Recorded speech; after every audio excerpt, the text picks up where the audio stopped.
Hello, everybody, and welcome back to another night of My Life Has Destiny podcast, where I am your host, Coco Fitton. Y'all see my wonderful guest that is with me tonight, Mr. Jamir. I have been waiting for him to come up here for about a year and a half, y'all. So y'all know I'm excited that he is finally with us tonight. He's going to share some wonderful golden nuggets about what he does. I am truly excited to hear about his program, not only just his program, but his book. So I want him to tell y'all how to find all that stuff before we get up off of here. And y'all will have to pray for my co-host because she is not up here tonight. She has some procedures done, so keep her in prayer, please. She might pop in a little while, but she won't stay that long because she's in a little bit of pain. But like I said, y'all, please keep her in your prayers tonight. So we're praying for you, Quint. And on top of that, I will be sharing some announcements before the show ends tonight as well, because we got some good stuff coming up down the line, up the pipe.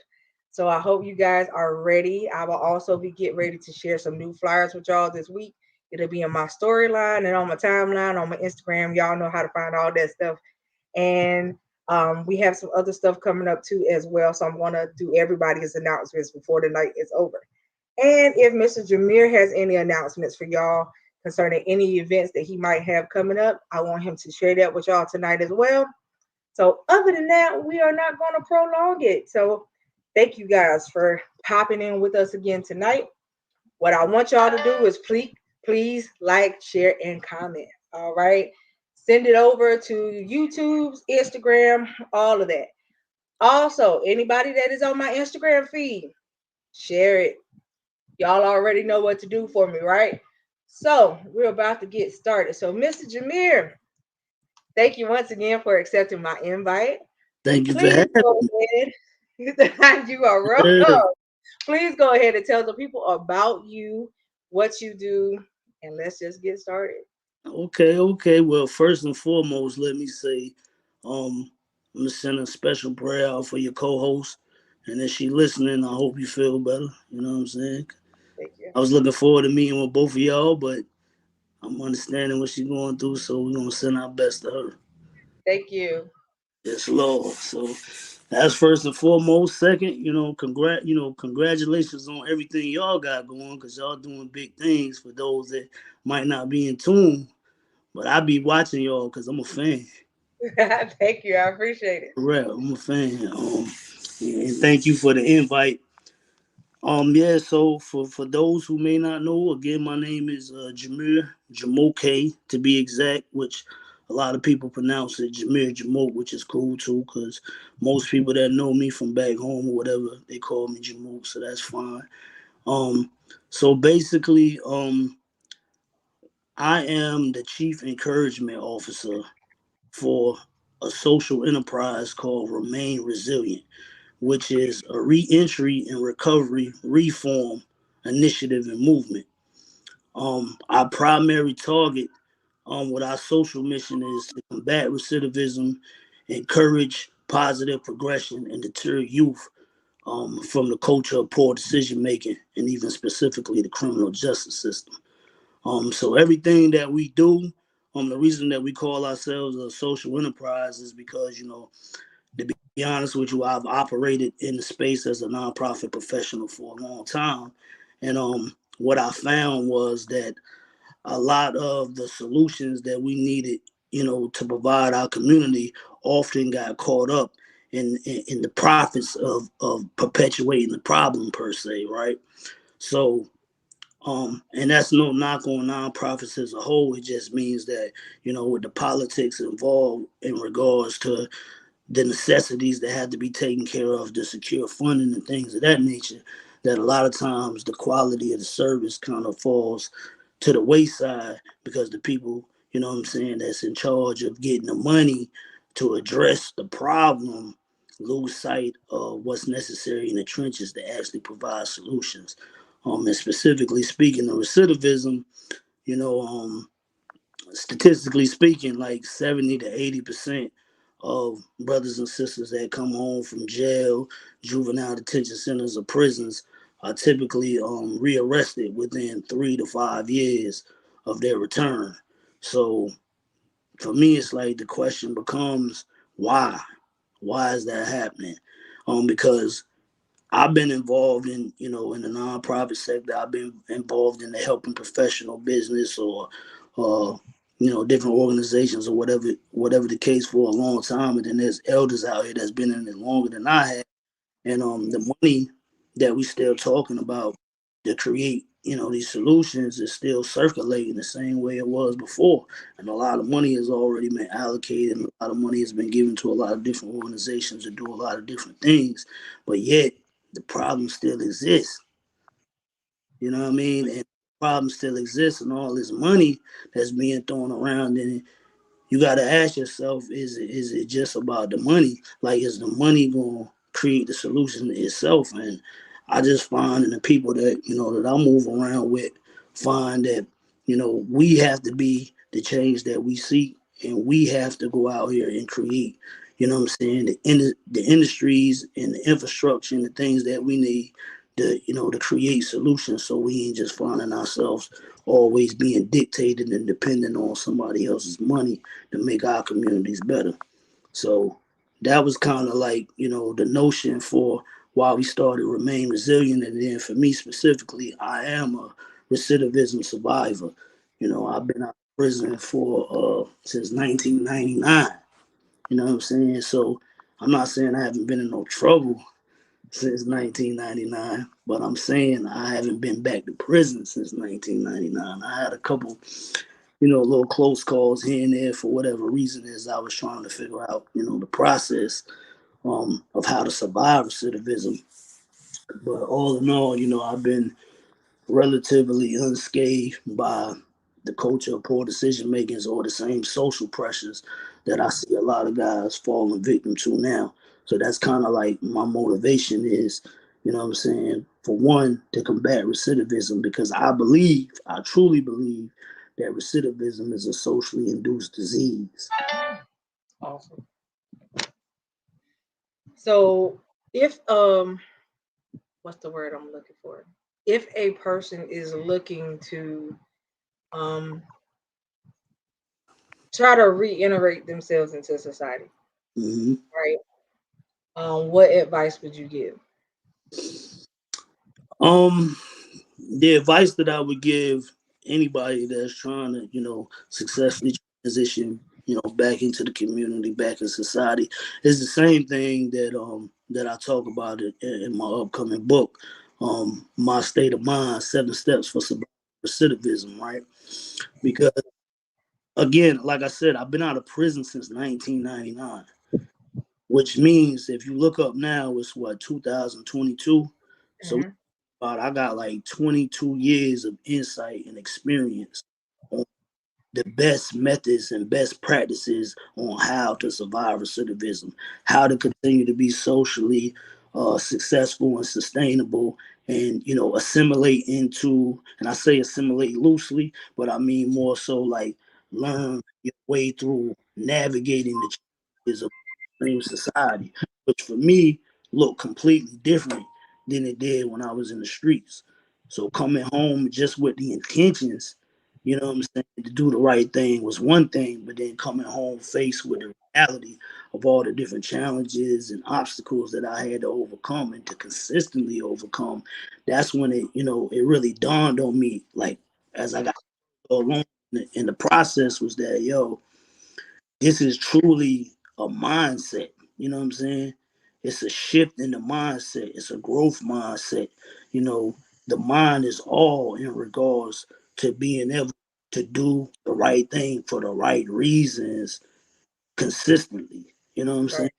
So I say that to say, you know, similar to what I talk about in the book, the first thing that I would say to anybody that's trying to transition back into society is to first find your motivation, the first step. You know what I'm saying? And when I say motivations, you have to be very, very specific about that too, because everybody or certain people are motivated by different things, right? But for me, my motivation was finding something that I cared about more than my own personal agenda. And the reason being is when I was in the streets, I was socialized to be a survivor. You know what I'm saying? So survival became my idol. And because I wanted to survive and because I prioritized, you know, getting by any means, not necessarily best means, by any means, you know, I really didn't care who I stepped on or stepped over in order to fulfill the agenda that I had, which in my mind was survival, but it really was self destruction. So when I found my motivation, I couldn't be about me because it's Right. easy for me to disappoint myself, or it's easy for me to talk myself into continuing to do whatever is comfortable. You know what I'm saying? So for me, it was about prioritizing my kids, and my wife. And that sound like real cliche, like, you know what I'm saying? Like, oh yeah, I did it for my family. What but the truth is like that became my motivation because once I started prioritizing the people that were most important and the people that I was a lot of times neglecting for other people and other individuals that wasn't as important and showed me that they wasn't as important because when I was locked up, nobody was there for me but the same people that I neglected, you know what I'm saying, when I was out. So I channel that, and as I tell other people that I work with in the jails or the prisons and so forth, like you got to find your why. You got to find your why first and foremost. Find your why, lock into that why, and use that why to channel all your energy and filter all your decisions that you make. Everything is a big deal. Nothing is small, like simply choosing which store to stop at on the way home. You know what I'm saying? That is a big deal. And you should stop and think and process your decisions through the lens of your why before you make any of them. So that way you always conscious of how something that you could do or something that you could allow yourself, to be subjected to could have a ripple effect on, you know, the people that's most important to you. And it sounds very elementary when I say it now, but there was a time when I was, just to be honest, like I was just in the moment, you know what I'm saying, and just moving like that. So I would say first and foremost, find your motivation, find your why, determine what that is. Maybe it's your grandchildren. Maybe it's your job. I don't know. Maybe your mom. Whatever it is, your career, your passion. Find that, lock into it, and let that be the ultimate deterrent factor from you doing anything or making any decisions that can put you back in jail or prison. So obviously, motivation is one. Two, you have to be introspective. You know what I'm saying? Introspection is key because you have to be able to have the ability to have an honest, brutal, open, transparent conversation with yourself. You know what I'm saying? You have to find somewhere because, we get caught up in doing all of the things that we feel like are required of us and the social expectations and the social media and all of that. But in reality, you got to be able to sit down because there's no better place to introspect outside of a funeral, right? Because you faced with the reality of somebody else's decisions, and at that point in time, you're given an opportunity to reap the reward of the wisdom that you could extract from the situation. But if your mind ain't right, you ain't paying attention to none of that. You know what I'm saying? So if you're up, thing, it's the first time when you get locked up. It's typically the first. Well, I'm gonna speak for myself. When I was getting locked up, that was typically the first time that I had the chance to actually sit down and sit still and think about anything because I was all the time. I wasn't constantly locked in to every little intricacy that was going on around me. I was just kind of like going through the motions, right? So, in order to introspect, you have to start asking yourself. You have to take like a self analysis and an honest survey of your emotional landscape, right? Because introspection is synonymous with emotional intelligence. You know what I'm saying? That is probably, if not the most important factor. You know what I'm saying? It's learning how to be emotionally intelligent, learning how to, control your impulses, dodge your triggers, what I'm saying? Knowing your weaknesses, knowing your strengths, knowing what you need to get better at, knowing what you can utilize to your advantage in order to maximize your potential. But all of those things take, the ability to look within and really reflect on, what you got to offer and what you might need to do to tighten up. So introspection, and then niche, right? So everybody their own niche. You know what I'm saying? You have to figure out what that is, and that's typically, grounded in whatever you feel like your purpose is and whatever you're passionate about. You know what I'm saying? But passion by itself ain't enough because you can be passionate about a lot of things. Like I'm passionate about the Lakers. You know what I'm saying? But there's no would try out for the Lakers because I got two left feet. I'm trash. So just because I'm passionate about it don't necessarily mean I should put my time into pursuing it. But for me, I found that I had a passion, what I'm saying, for people. Like for a long time I tried to like make sense of it, but I just understand that where I come from, like my neighborhood, Dewdrop, Jacksonville, North Carolina, you know what I'm saying, to be exact. Like I came up in a neighborhood where my community literally was like a village and everybody looked after each other, you know what I'm saying? And there was times when, we couldn't eat or, whatever the case is, it was Miss Velma down the street, it was Miss Sister, it was Miss Naomi, like, you know what I'm saying, Miss Rose, like it was like a collective of big mamas, you know what I'm saying? Mm. And then you had my uncles and Uncle Joe and you know what I'm talking about, you know what I'm saying? So I had that village like, and so yeah, you know what I mean? Finding your niche, cause I'm sorry, I kinda got lost in my memory right there, cause some of them ain't around no more. So that was yeah, Hey, it's all right. no doubt. But yeah, so I learned from them, you know what I'm saying, how to prioritize other people, and I got those values from them, but then I also lost sight of those values while I was caught up in the streets because I started believing that the only thing that I was capable of doing, or the only thing that I could be successful at, was doing the things that I felt like was necessary for survival, but it wasn't just survival because I fell in love with the life. That's why I say that recidivism is a socially induced disease because it is and I know this because I work in addictions now. I'm a recovery coach, and I'm peer support, things of that nature. So I work with individuals in recovery and stuff like that. And as I'm working with these individuals and I'm learning more, I'm under, clinical supervision. I'm, in the process of becoming, a leadership counselor and things like that. So I learned, different things about mental health that I wasn't even, what I'm saying, that I didn't even understand basically.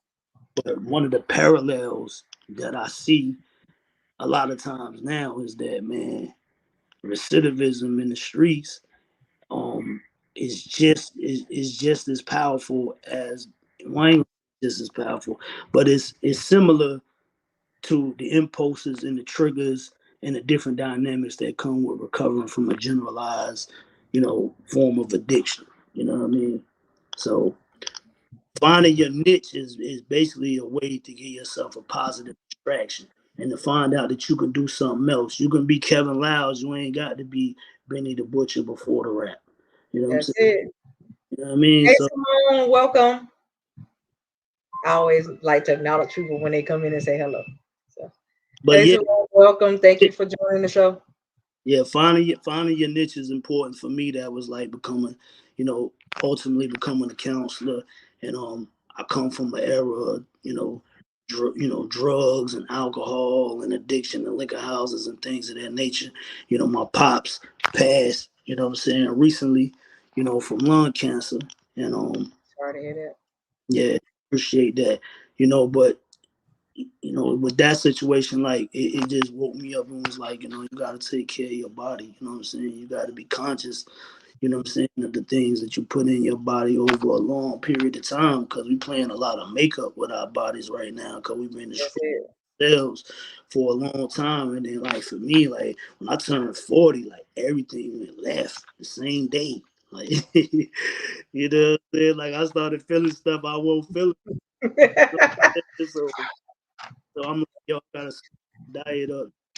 But, but yeah, so finding my niche was important, and then obviously developing that niche narrative. You know what I'm saying? Because I know just my lived experience and my natural raw talents, or whatever the case, is not enough to take me to the next echelon of success. or surviving recidivism, right? Because proper preparation prevents poor performance, and we have to make ourselves humble enough to be receptive to other people's help. Because I wasn't always receptive to other people's help, even though some people tried to help me. What I'm saying? I thought I could do everything on my own, or I didn't want to let nobody help me because I didn't want to feel like they could hold it over my head after. What I'm saying? Whatever materialized. So I try to make myself a lone wolf. You know what I'm saying? But Mhm. they, once you find your niche, what I'm saying, you need to find you some quality, what Les Brown called OQP, only quality people, right? Right. You gotta take your niche like your ball before you take it home.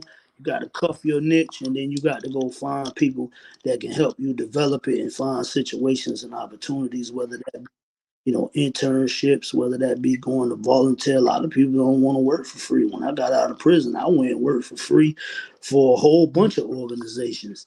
You know what I'm saying? Just doing volunteering and stuff like that while I was trying to find a job. Obviously, I couldn't get a job right off the rip because of my record and having to navigate that conversation or whatever the case is.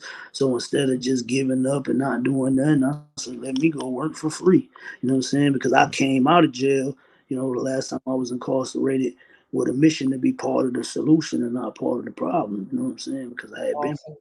I'm tearing down my own people. I came that passion. I was like, all right, if I can't find no job, I'm gonna make a job. And if I ain't, I don't got no carpentry skills or nothing like that. So I was like, well, let me go find something that I'm passionate about and that my heart is in, whether it be the homeless, whether it be education, whether it be recidivism. And I say, well, let me go start, you know, um, paying this forward, serving leadership like we was talking about before we came up here. You know what I'm saying? And that led to me being surrounded by individuals that helped me learn things that I didn't know, and it also allowed individuals to bring to my awareness that I knew a lot more than I thought I did. You'll be surprised sometimes when you think that you don't know. Sometimes you might end up being the smartest one in the room. Sometimes, so it happens like that. But I have to say that I commend you for coming out and even willing to do that, like willing to go volunteer, willing to go intern somewhere. Somebody will say, knowing that you're not gonna get no paycheck, but it's the knowledge that you gained while you did that Yeah. that got you where you at. And opportunities, like, because it's like, it ain't what you know, it's who you know a lot of times. Right? You know what I'm saying? But it's like I seen I ain't gonna bring that dude up, but anyway, I seen this interview where there was this girl, the dude was saying something about the girl said she need a doctor or something like that, and then he said, "Well, where you gonna be at? Where the doctor's gonna be at?" You know what I'm talking about? Yeah. Yeah, so I'm listening now. I'm like, okay, well that makes sense because I felt the same way. Like, you know what I'm saying? If I want to take myself to the next echelon of success and professionalism or whatever the case is, and I gotta put myself around, those type of circles, those type of rooms, you know what I'm saying? And I use I used the opportunities and the individuals that I met, not used, but you know what I'm saying? I took advantage of those opportunities to get in the rooms with people to show them, primarily to show them that regardless of the stereotypes or the social stigmas or the self-fulfilling prophecies or whatever, because I represent, you know what I'm saying? I represent the constituency of where I come from and my culture. Right. So when I walked in the rooms, they automatically assume one thing, but by the time I left, they assumed something different.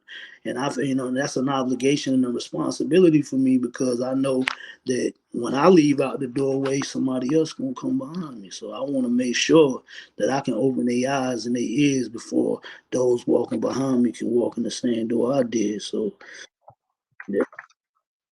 That's. I mean, it's just the fact that you overcame the stereotypes, and I talk about it all the time. That you do not have to live up to the label that's been put on you. Mm-mm. And so often in life, we have labels thrown on us by other people who can never see past where we are at that current moment.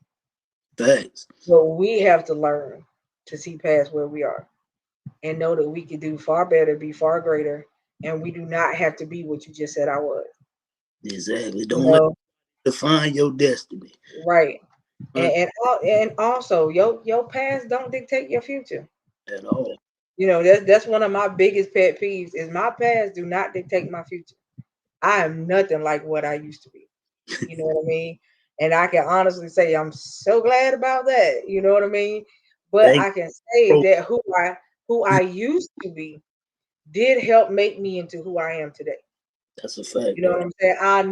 I never just of it because part of who I used to be and part of some of the things that I used to do helped me to get where I am. That's a So fact. I'll never just fully dismiss it. You know what I mean? But I never lived up to the stereotype. You No, you will never say that I'll never go past this, that, and the third. You know, so it was just one of those things for me, and I'm so glad that I had the mindset to say, you can say what you want, but that ain't how I feel about me. that's a You fact. know, and I think that too often now the problem is that a lot of people don't see themselves greater than where they are because they've been bashed and talked about and put down so often they can't go past it. I Mm-hmm. mean, I know people who still dealing with stuff that they dealt with from when they was childhood age. They still don't know how to let it go and release it. Hey. You know what I'm saying? And I mean, to me, I tell people all the time that yeah, you dealt with it. That was a part of your process, but that part of your process is now over. Mm-hmm. Gotta move on. That's a fact, though. Gotta walk into your future. If That's you don't walk into your future, first of all, it ain't like your future gonna come smack dab into you. It's nah. it's a process, y'all. You and your future gotta meet. Everything is a process. Yeah. Right. It's a Right. process, and your future gotta meet at some point. You know, if you don't never meet your future, then where you gonna go? Yeah. Got to show Right. walk. Yeah. Right. You know what You I'm saying? Like, don't keep coming out at night. You ain't showing up. I'm saying, right. nah, you ain't came. What the? I ain't coming.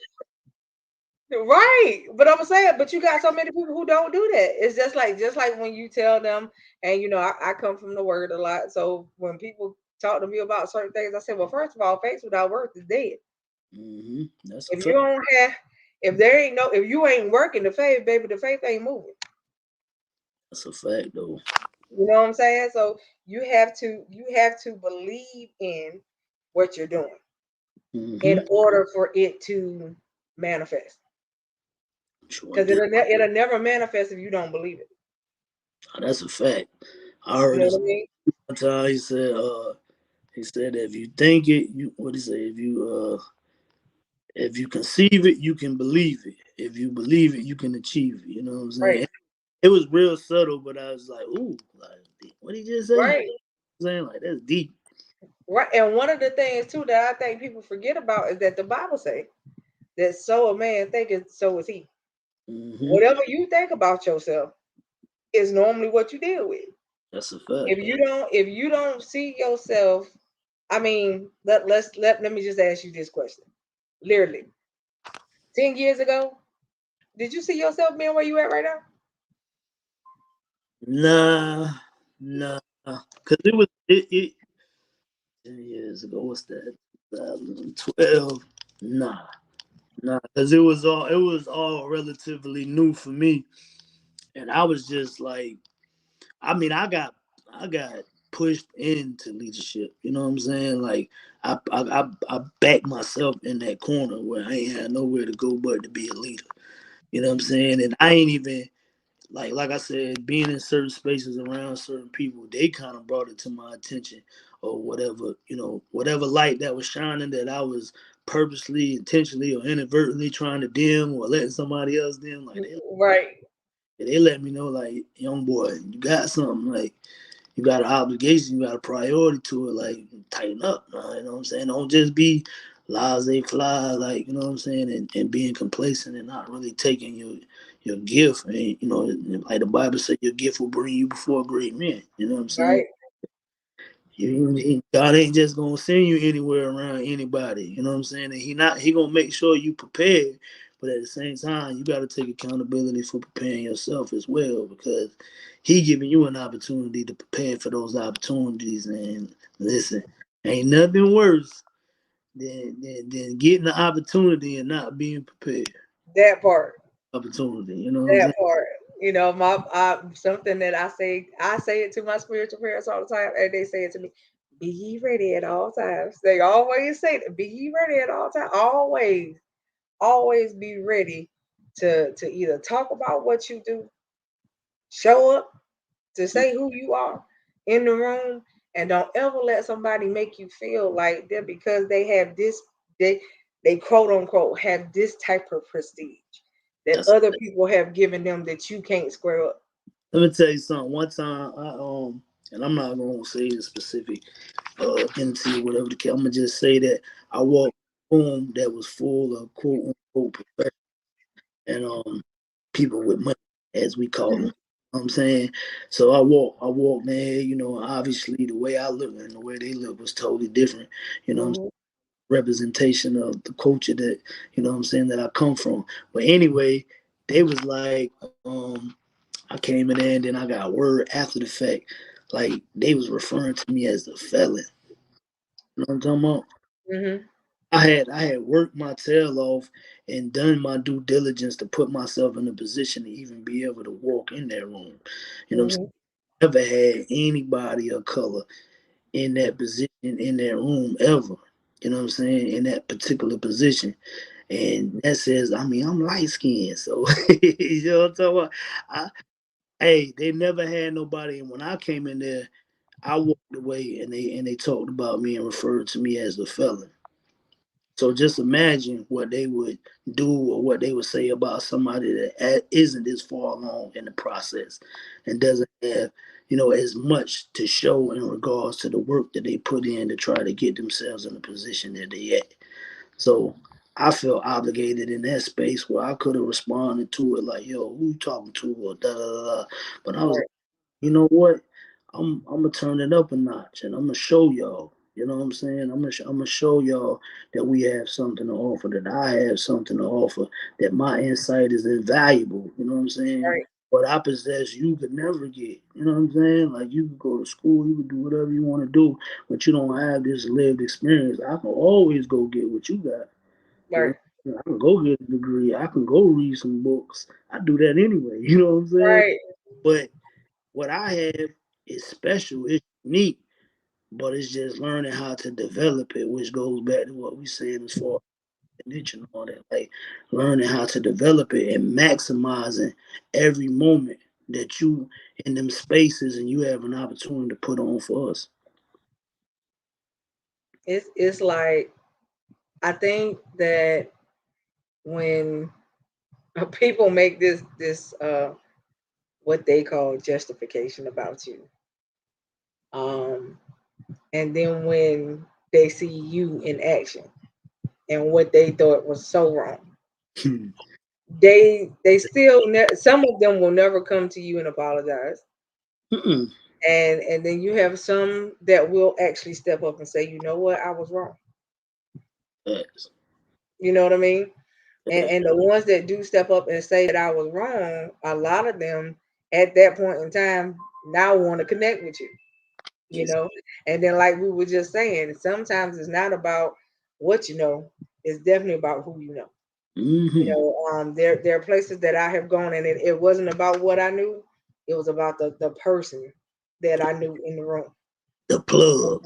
right? That Like, I knew in the room, and I you- mean, it's the same language.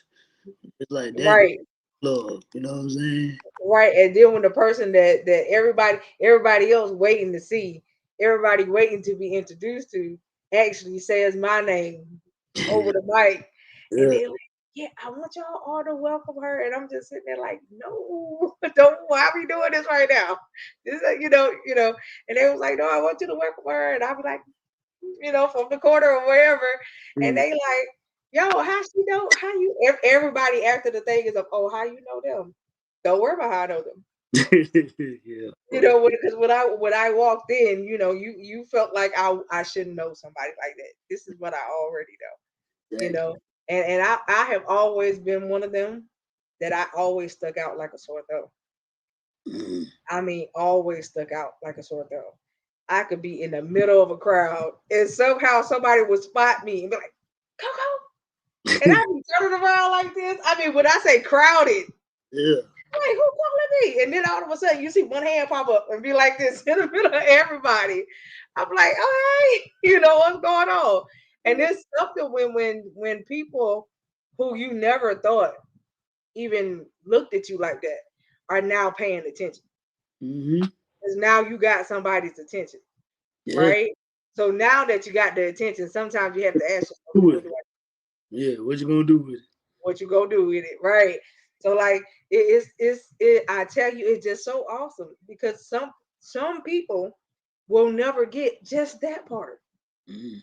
Now that you got their attention, what you gonna do? Exactly. Now you gotta show them what you about. But are you ready? Work. Yeah. Are you prepared? Right? Are you ready? What we were saying. Proper preparation prevents poor performance. Poor That's it. and what? Putting on. You know what I'm saying? Putting on, taking advantage and maximizing the opportunity to the fullest. You know what I'm saying? But But you have so many people that miss the opportunity. yeah, They miss the opportunity with being unprepared. that's a fact. And I always tell people, always prepare yourself, always keep something on hand so that you can be like, oh yeah, you said that you wanted to know blah blah blah blah blah blah blah, and you can pull it up. Hold on, let me, and you can pull it up to let them see, or keep something on your person, keep something in your car, keep something somewhere where you can always go back and reference and be like, hold on, wait a minute, you said you needed to know, and Yeah. you can go and let them flip through. Matter of fact, I got, you know what, you can keep this one, take it with you, and give them something to Yeah. to go off of, to be like, I gotta get back in touch with them later on. Yeah. Don't let them walk away barehanded. Right. That's right. You don't never let them walk away empty-handed. There was so many times where I got ready to walk away from somebody and they would stop me right at the, yo, you got a business card? Hold that thought. Sure do. Yeah. Go right in the purse and pull it right on out. Like, Ready. yeah, you can take a couple of them if you need to. I'm gonna be calling you. And they would actually call. And see that both of them points you just made is relevant to, like, even like I said, you said what advice would I give other guys coming home or whatever. So the next step is strategy. You know what I'm saying? Because you have to be a strategical thinker when you come. Right.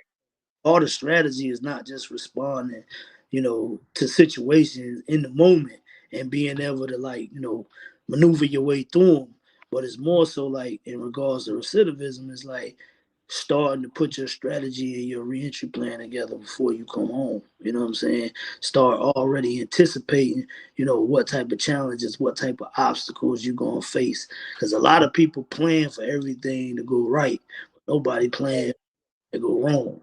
You know what I'm saying? So when you sitting in there in that cell, or you've been sitting there for a while, you've been conjuring up all these ideas of how everything gonna play out once your feet touch the ground, and you gonna see Shorty, and then you gonna do this, and then you gonna do that, and then I'm gonna go get a job, like I'm gonna go do this. You know what I'm saying?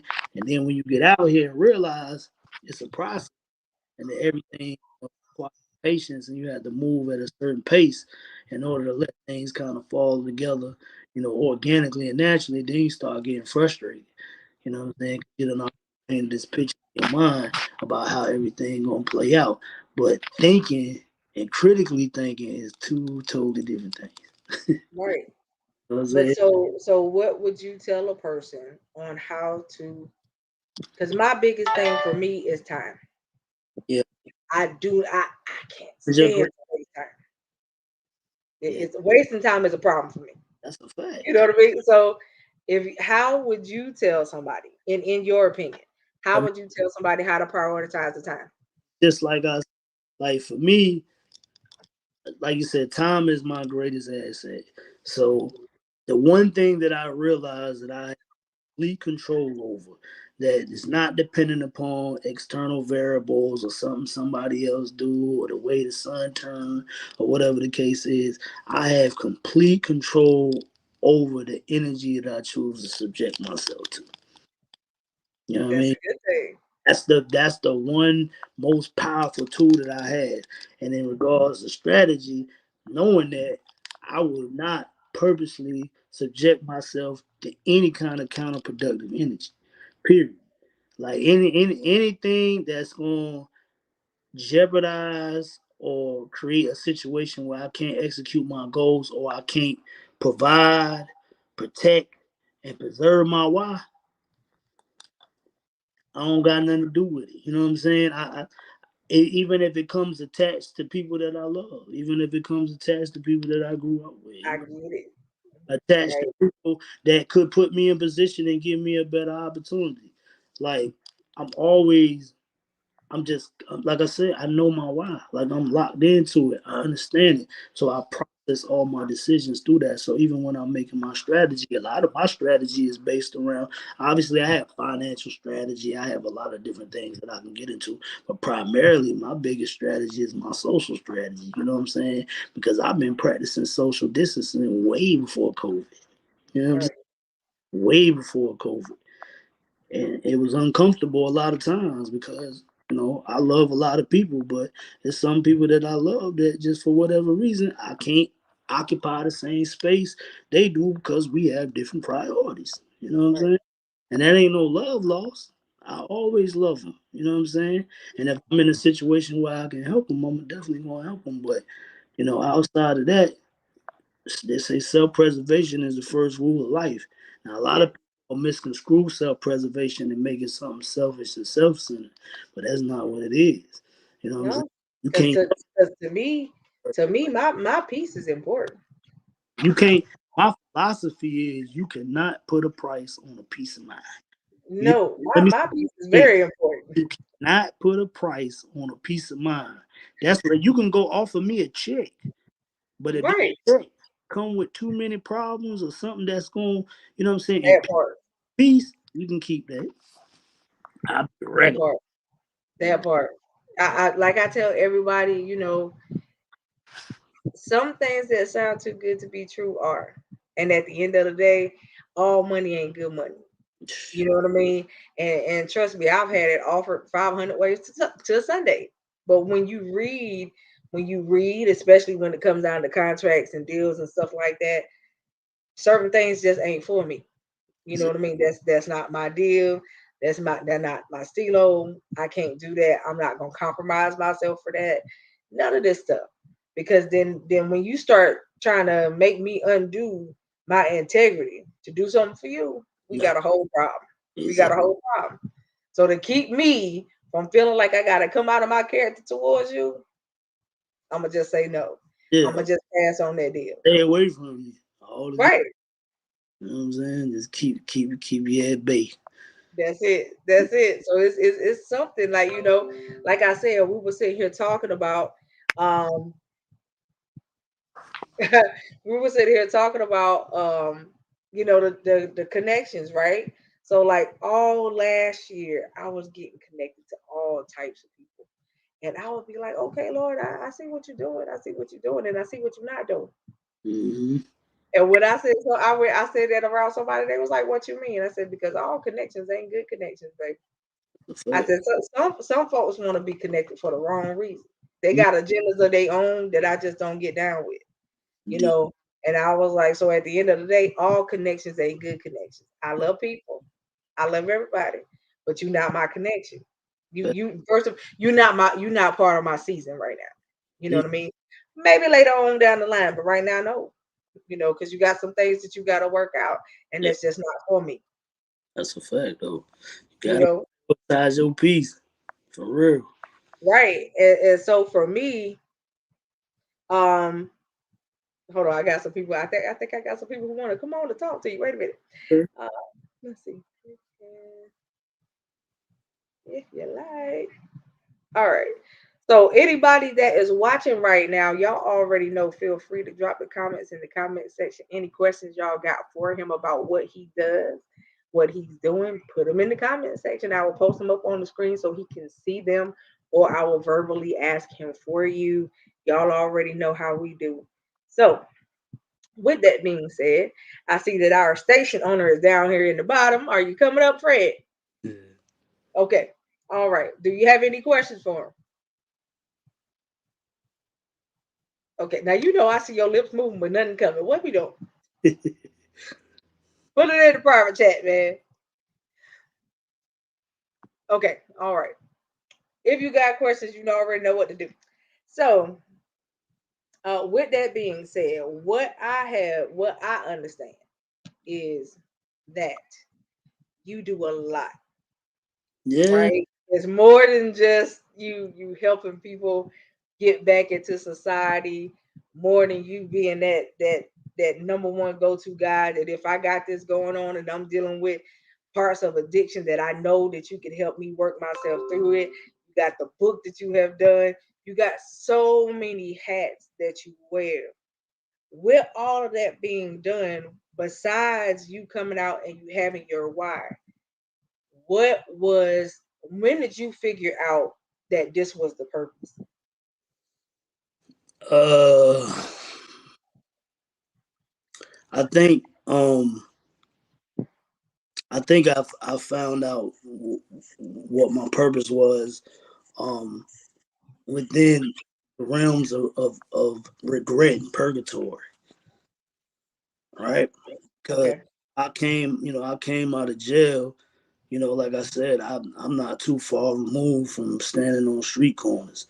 And then all of a sudden, I'm standing at podiums. You know what I'm saying? I'm in front of people that, what I'm saying, I never would have thought that I would even be in front of. And they actually, gravitating to my influence or whatever the case is. But in the process of that, it comes with a lot of responsibilities and it comes with a steep learning curve to learn how to be, an effective servant leader. You can have the intentions, but the know-how you can only Right. be involved in the actual process. So when I was in that process, I felt, I dealt with depression. I dealt with a lot of things, you know what I'm saying? Because it was a big burden to carry, you know what I'm saying? Right. To carry, you know what I'm saying? To try to be everything that I want to be for everybody, you know what I'm saying? I didn't prioritize self care. I didn't, take the necessary time to put the same type of, concern and care back into myself as I did everybody else, you know what I'm saying? So that became a problem that created issues with me and my loved ones and the people that was close to me, you know what I'm saying? And it also it put me on a direct crash course with the reality of politics, you know what I'm saying? And I'm just coming in with, practical ambition and practical, initiatives to try to create solutions and change. And I'm not, I'm used to the street politics, but I don't know about all these politics. I'm just coming into it trying to do the right thing, not understanding that even within these realms of leadership or community organizing or whatever the case is, that there's still a lot of corrupt politics that's involved. You know what I'm saying? So that kind of took a toll on me. And then there's some more specific examples. You know what I'm saying? I ain't gonna get into all of that, but uh, just that experience of like it goes back to that opportunity thing, right? And then excelling into a space of responsibility and obligation that's way beyond anything that I ever knew, and then having to learn things on the fly that I wasn't necessarily aware of because I was, I was not that far removed from being in the streets. You know what I'm saying? So, um, when I seen how dope in retrospect, when I seen how some of those things played out, how certain individuals revealed their hand to me, how certain people that I thought was good people turned out to be bad people, and what I'm saying, and to see my allies become my enemies, and see people become snakes, and it was just for me, it was like wow, like this ain't what I. You know what I'm saying? This ain't why I came into this for. I didn't anticipate all of this. But then once I was actually in it, you know what I'm saying, I found that I found myself trying to respond um to everything that everybody had to say in regards to what I was doing and how I chose to do it and who I chose to do it with, and everybody had an opinion and everybody was a naysayer, and then there was a lot of relevant, what I'm saying, history that that could that could lend to them having a point. But at the same time, like me, I know my integrity. So That's all that mattered. But anyway, going through all of that and then leaving, I left. Um, I took a job in Charlotte, right? And I always wanted to live in Charlotte. Like I thought, like I'm a city boy. I want to go to Charlotte. Like I'm a Panthers fan. It's just supposed to be right. But anyway, I went up to Charlotte. I found little, speaking gigs and this, that, and the third or whatever. But eventually, probably a couple of years into that particular transition, I ended up taking a job out in Iowa. Like, yeah. So So it was crazy. Everybody's like, "Yo, you going?" I felt like on Minister Society when when Sharif and them was about to leave, and they was like, "You going to Kansas?" Like, Right. so I went out. I went out to Iowa, and it was everything I expected it to be. The cow and tornadoes. So anyway, while I was out there, I was working in the high schools, and there's only one. Well, I ain't gonna say there's one, but there's one prominent civil rights hub, because I was predominantly white. It's like 90 something like that. So the enclaves of African Americans are slim, but actually in Waterloo, I went out there and was working with I was in charge to go out to the high schools across the state and internships and professional shadowing and jobs and stuff like that for teenagers that were seniors and coming out. So anyway, when I found out like the history of what was going on in Waterloo and Iowa, it reminded me a lot of Wilmington. Just in regards to the history that's here or whatever, and some of the challenges that we face because of the shift in the political and social landscape out after like 1898 and all that. You know what I'm saying? So that still runs relevant here, in the city or whatever the case is. When I experienced their history out there, seeing what they was going through, I went back to my supervisors and I'm like, yo, why we not doing more out there? You know what I'm saying? Because y'all got me across this whole state, and I'm going to most of these hubs that's predominantly European, and then so I'm seeing them, but I'm like, why y'all not doing enough out here? But the real thing that I came away with was the fact that when I was seeing rural poverty within that setting, out there, I could even find, the resemblance and the quality of poverty. You understand what I'm saying? Like it's on all sides. So I seen this and I'm like, damn, like they got meth heads and you know what I'm saying, and I say that loose going like the, I'm people with my language, so I'm saying meth heads only in the regards of that's how people might identify what I'm talking about. But their drug of choice out there was crystal meth and and the pills and things of that nature. But I'm looking at the poverty. I'm looking at how bad it look. I'm looking at the different social dynamics with the family and all that, and that's dawned on me. And I was like, yo, you don't belong out here. So Nah, for how real. long did you actually stay? About I was there like I think almost 6 months, something like that. Oh, okay, so you wasn't that long. I was long enough to know what time to go. Listen, you can have all the passion, but you can't say the word. It ain't You right. You some right. places is specific to certain people. Some people for that particular place. You right. Yeah, Okay. It just made me laugh because I had to sit there and think about it. Like, yeah, you sending me to Timbuktu, and this ain't gonna work out for me. I remember one time I had to because I had to drive like 3 from the Des Moines out into whatever little town they're gonna send me. But in between Des Moines and wherever else you're going, it ain't nothing out there. It's just straight highway or whatever the case is. And I mean every time I look at a cloud, I swear it's about to be a tornado. It's crazy, yo. And I remember my GPS don't work like that out there. So Oh God. I'm all the way in Iowa. I don't know nobody here. I'm in the country. my GPS don't work. I'm turning down roads, like pulling up the old bump and all that. And I was trying to get some direction, but ain't no stores out there. So I seen a store. I pulled up at the store, but the store, like, is the store open? Cause I don't see nobody. Like, it's quiet. Like, you don't get a lot of service, I guess. Right. So I hop out the car. Well, next thing you know, I seen this man come around from the back of the store, had on you can't even make this up, had on overalls and a little straw in his mouth and all that.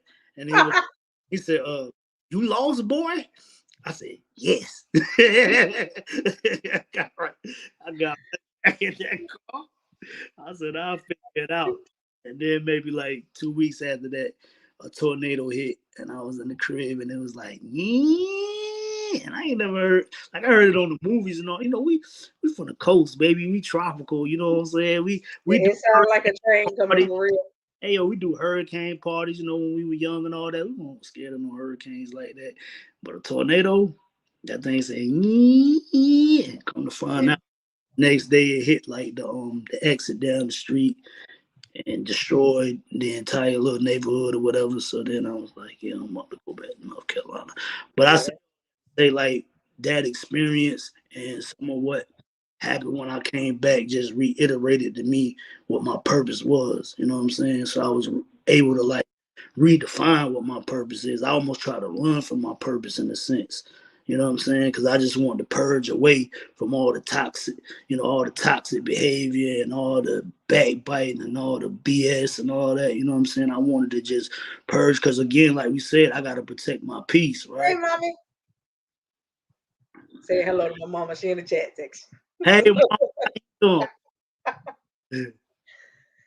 But yeah, so in the midst of traveling out to the white people of Wakanda, I'm sorry, just that's the greatest analogy I could make for it. You know what I mean? So yeah, out there I realized like, yo, man, God done gave you a call and God put an anointing on you. It started, you know, from the lips and the heart of your grandparents and your elders in your community. You have an obligation to go back and continue to do, what I'm saying, what I put you in position and what I put you here to do. So that's when I figured out getting outside of because I was in between North Carolina, South Carolina, but going like really and staying out there in a whole different atmosphere really like push me back in the direction of continuing to follow my purpose. So where are you? Are you in Jacksonville or are you where you at now? I'm in the port city. Oh, Yeah, okay. All yeah, right. yeah. Been All back. right. Okay. Yeah, So so I mean, everything from pretty much, you know what I'm saying? Ain't okay. by myself, you know what I'm saying? It's a group of my closest, you know what I'm saying, confidants and brothers that I respect and fellow recidivism survivors, you know what I'm saying, and specific um niche pocket in regards to the way that we coach and that we encourage and stuff like that. So me, I'm big on education, you know what I'm saying, and trying to empower, encourage people to pursue their education or not to squander away their education or to maximize their education because that particular route that I chose when I got out. You know what I'm saying? I wanted to be one of the first people in my family to graduate from college. I wanted to, you know what I'm saying, um, I didn't even have a GED at that particular time when I came out and I was on this mission. And that goes back to the process again, right? Because remember I told you when I got out, I was volunteering, you know what I'm Yeah. saying? So I was working for free, and then in my downtime, I used to go like to the basic skills, Little Joan up at Cape Fear, whatever, and I kept taking the test, and I kept failing it. You know what I'm saying? Like the math portion though, because when I went to take my GED test, my mom's always instilled in me literacy, so I always been an avid reader since I was a kid. Like Right. the kids was reading like Green Eggs and Ham, I was reading like the Holocaust and all, like you know what I'm saying, like Right. that type of time. Like, so I always just like been like very intentional about being self-educated and then being in the school to prison pipeline and having Right. navigate the self-fulfilling prophecies of my teachers and them telling me because I'm from a certain place, my destiny is this, that, and the third, or whatever the case is. I couldn't rely on them to teach me, so I had to teach myself. You know what I'm saying? Right. But that goes back to what we was talking about. Like when people speak things on you, and it's not everybody, but you know that you got them ones that speak that negative stuff on you.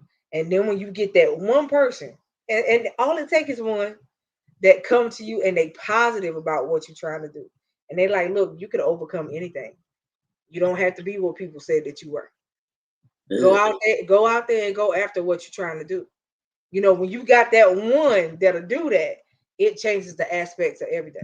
yeah, that happened to me. Like actually, like you know what I'm saying. Like I said, I was down there taking them tests. I kept failing them.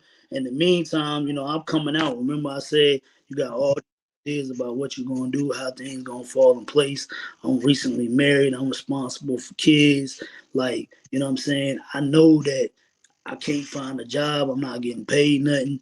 You know what I'm saying? My old lady working at the time, she like, baby, it's gonna be all right. I'm like, nah, cause all I gotta do is pick up the phone, call the plug, call my people, get a pistol. You know what I'm saying? Like it's nothing. Like I don't have to be, you know what I'm saying, broke. I don't have to be messed up. You know what I'm saying? Right.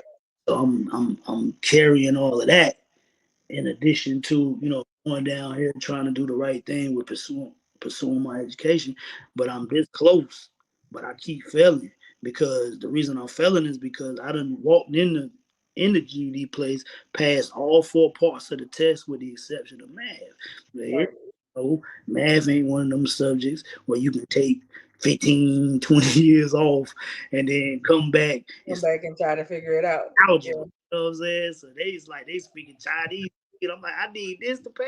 Like, this ain't make sense. I ain't even gonna use this in real life. They like, nah, that's the protocol. So now I'm at with that. I keep failing the test and whatnot. So this particular day when I failed the test, I'm like, yo, if I fail the test this time, I'm going back to do what I know how to do. I'm not going to keep continuing on this path of a pipe dream. You know what I'm saying? I'm supposed to be doing something to get some money. I got to take care of my family. I got to da da da da. You Are know you what able to I see mean? that? Huh? Was I able? Yeah. No, What? are you able to see what's on the screen? Mindset causes success to come. That's a fact, though. What? That's my mama that said that. Hey, mama. Absolutely right. Absolutely right. And like I said, it's different for everybody, but I'm so glad that you brought that up. Like you have so much that people would say um that would have discouraged you. You got somebody that probably would have ended up coming to you and said, okay, so what you keep going back for? Yeah. You can't pass, so what you keep going back for? You know how people Would do. have too. See, and that's what I'm saying. You know how people do, and that's the sad part. Like, Yeah. I mean, some people just get on your nerves. You just be like, ah, He said, I'm reading what he said. yeah, you see it. Yeah, I see.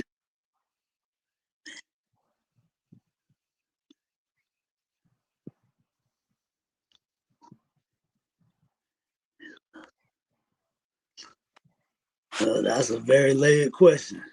Um, that's a great question. Oh, Yeah. all I can do is speak to myself. To be honest with you, you know what I'm saying. What I can't speak for everybody because I honestly, I that's a very high hurdle um to get over just with everything that's against us. You know what I'm saying? Everything that has been systematically designed because of most of the oppression and primarily all the oppression and everything else that we deal with has been systematically created. I mean, it's a historical fact. So it's going to take a systematic approach to changing the things that keep us oppressed in order, you know what I'm saying, for us to really generate any sustainable success in regards to that. Because, like, just us coming together collectively, you know what I'm saying, would be a start in the right direction. But just look at that, you know what I'm saying? Like, Right. soon as you get in position to start doing some things that can be beneficial to other people, then that's the same moment you got somebody else stepping up and got something to say, and trying to dictate to you how you supposed to do this or how you supposed to do that. But instead of having all of that divisive language, they should just be trying to bring you together and encourage you to all on the same blade, on the same page, and represent the same, solution. But unfortunately, that doesn't happen. And I think, again, that's because we have been systematically divided, you know what I'm saying? And the system plays off of those, divisions. And it really just starts with the individual at that point. Like, me, I could do everything, in my power, to be the best brother that I possibly can, to be the best man I possibly can. But I'm only responsible for how I treat people, not how they respond to it. You know what I'm saying? Right. That's right. Yeah, You're not responsible for the response. I'm not, and that's You, the biggest hurdle a lot of times because we just can't come together collectively. It's nothing that we can do as individuals that's going to completely promote the solution to our cultural issues. It has to come from a collective. You know what I'm saying? Because we all can gain progression our own individual ways. You know what I'm saying? Some of us can afford to remove ourselves from some of the same issues and problems that others are facing. You know what I'm saying? And then you can't really knock people for doing that either because, that's a part that's a part of the plan when you in the right. government trying to get out. You know what I'm So saying? what would you say to my audience of men Okay. that are watching? So what would you say to them in order to give them that push or that nudge to get back into their rightful places? To get back into what? Their rightful places. Their rightful place. Um, I could just say that start with God. You know what I mean? Because for me to try to come up here and conjure up an answer to that question, I have to start with God because really I mean, as much as I want to believe, I know I don't have all the answers. You know what I'm saying? And being okay with that allows me to pray for guidance. It allows me to ask for discernment. It allows me to make myself vulnerable and humble enough in order to stay out of my ego and stay closer to God. But the ego is the enemy. You know what I'm saying? The Right. ego is if I could say anything, I would say, man, just be conscious of your ego. You know what I'm saying? Know how to check your ego, know how to acknowledge your ego, know how to identify your ego. You know what I'm saying? Because the ego is the equivalent to the ghost and demon that's hovering over your shoulder every day. You know what I'm saying? I was just telling somebody earlier, I was like, yo, nobody can't trick me off the streets with crime. Like, I'm not doing crime. I'm not doing no dirt. I'm so far removed from that. Like, it don't even make sense to me no more. Like, it's so much money out here that you can do without having to look over your shoulder and That part. that stuff don't even excite me no more. I be concerned about like, yo, don't allow your ego to respond to everything and everybody because some people don't got nothing to lose. You know what I'm saying? Some people don't got nothing to lose, or some people live vicariously through their own misery, so they Right. don't see other people happy. It's a lot of different reasons, but I just know for me at where I'm at now, like my ego being centered and grounded and understanding how to check my ego and not to put myself in situations where because if you lead with ego, people gonna respond with ego, right?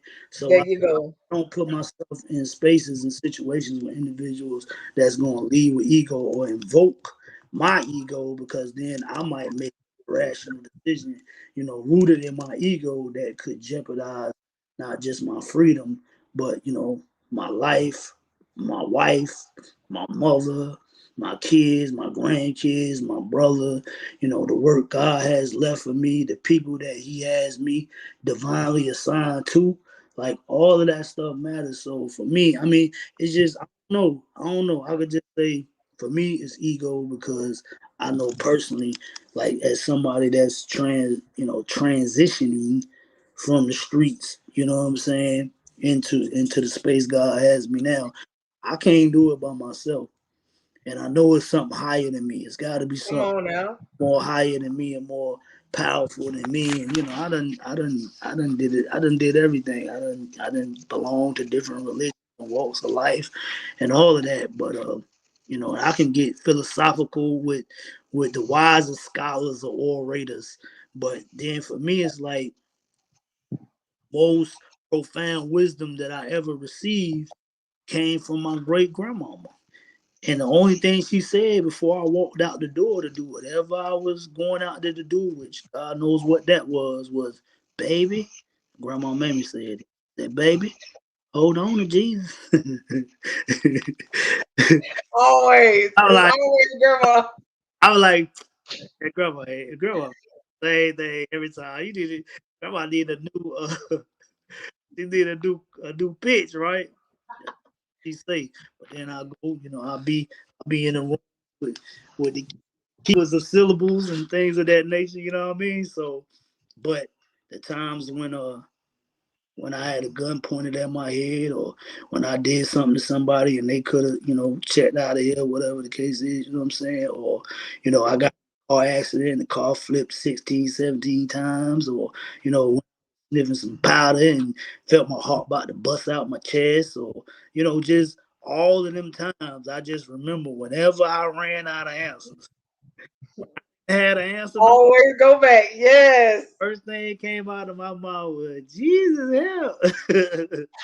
It is that every time though. I So mean, it's I gonna think that sound people crazy. really forget. Go ahead. I was saying it's gonna sound crazy. It's gonna sound religious. For me personally, that's what it is. Start with God, man. Like, humble yourself and know that God is above you. He's within you and He's with you, but He's also All above the time. you or beneath Him. You know what I'm saying? I, So, I think you gave an awesome answer to that first and foremost. So I hope that to all of my fellas that are watching, that y'all caught that. I have the biggest thing where, I like to speak into the life of the men coming from a woman's standpoint, mm, because a lot of times the men are bashed by, yeah, that's a you know fact. what I mean? Yeah. And the biggest thing for me is don't bash them because they get it from everywhere else. Hmm. You gotta flip the script and be like, hold on, wait a minute. I need you to step up like the king that you are, sir. I Yeah. don't care what they said over there, but over here, this is what you are. Go past that. You know what I mean? You bigger than that. You bigger than your situation. I know what it looked like, but don't let what it looked like fool you, because it's just right now. This is a layover. Well, see, that's important because, like, just going back to the original point, like, I'm never one of them people that ascribe to this concept of being self-made. That's ridiculous. Like, ain't nobody. Right. You know what I'm saying? Everybody, like the commercials say, everybody needs somebody sometime. You know what I'm saying? And hey, look, my woman, you know what I'm saying? Speaking of what you just said, as far as Yeah. speaking life into, your man or whatever the case is, like, yo, my wife, when I was going through struggles with, you know, I go get guns and come back to the house and sit the gun on the dang on bed like it was my middle school outfit on the first day. You know what I'm saying? I'm looking at the gun like, man, I need to do something. I need to do something. Come on. I'm getting dope and then flushing it down the toilet because I'm trying to fight the urge to get out there and do something. That woman would come to me and she'd be like, you greater than what you think you are. You know what I'm saying? That part. You're worth more than doing what you think that only you can do, yada yada yada, whatever the case is. And she was very very diligent about like the times when I wanted to go back to the streets. She pleaded with me. She stated her case. I wanted to make her get to the point where she would just be like, okay, do what you got to do. It didn't work. Like, Mhm, going for it, like she mhm. whatever her conviction was in regards to the purpose that God was revealing in her eyes through prophecy, for me, she seen it even clearer than I did. You know what I'm saying? And she poured into me the same way you was speaking to it, and I had to give her, a boat and a lot of credit.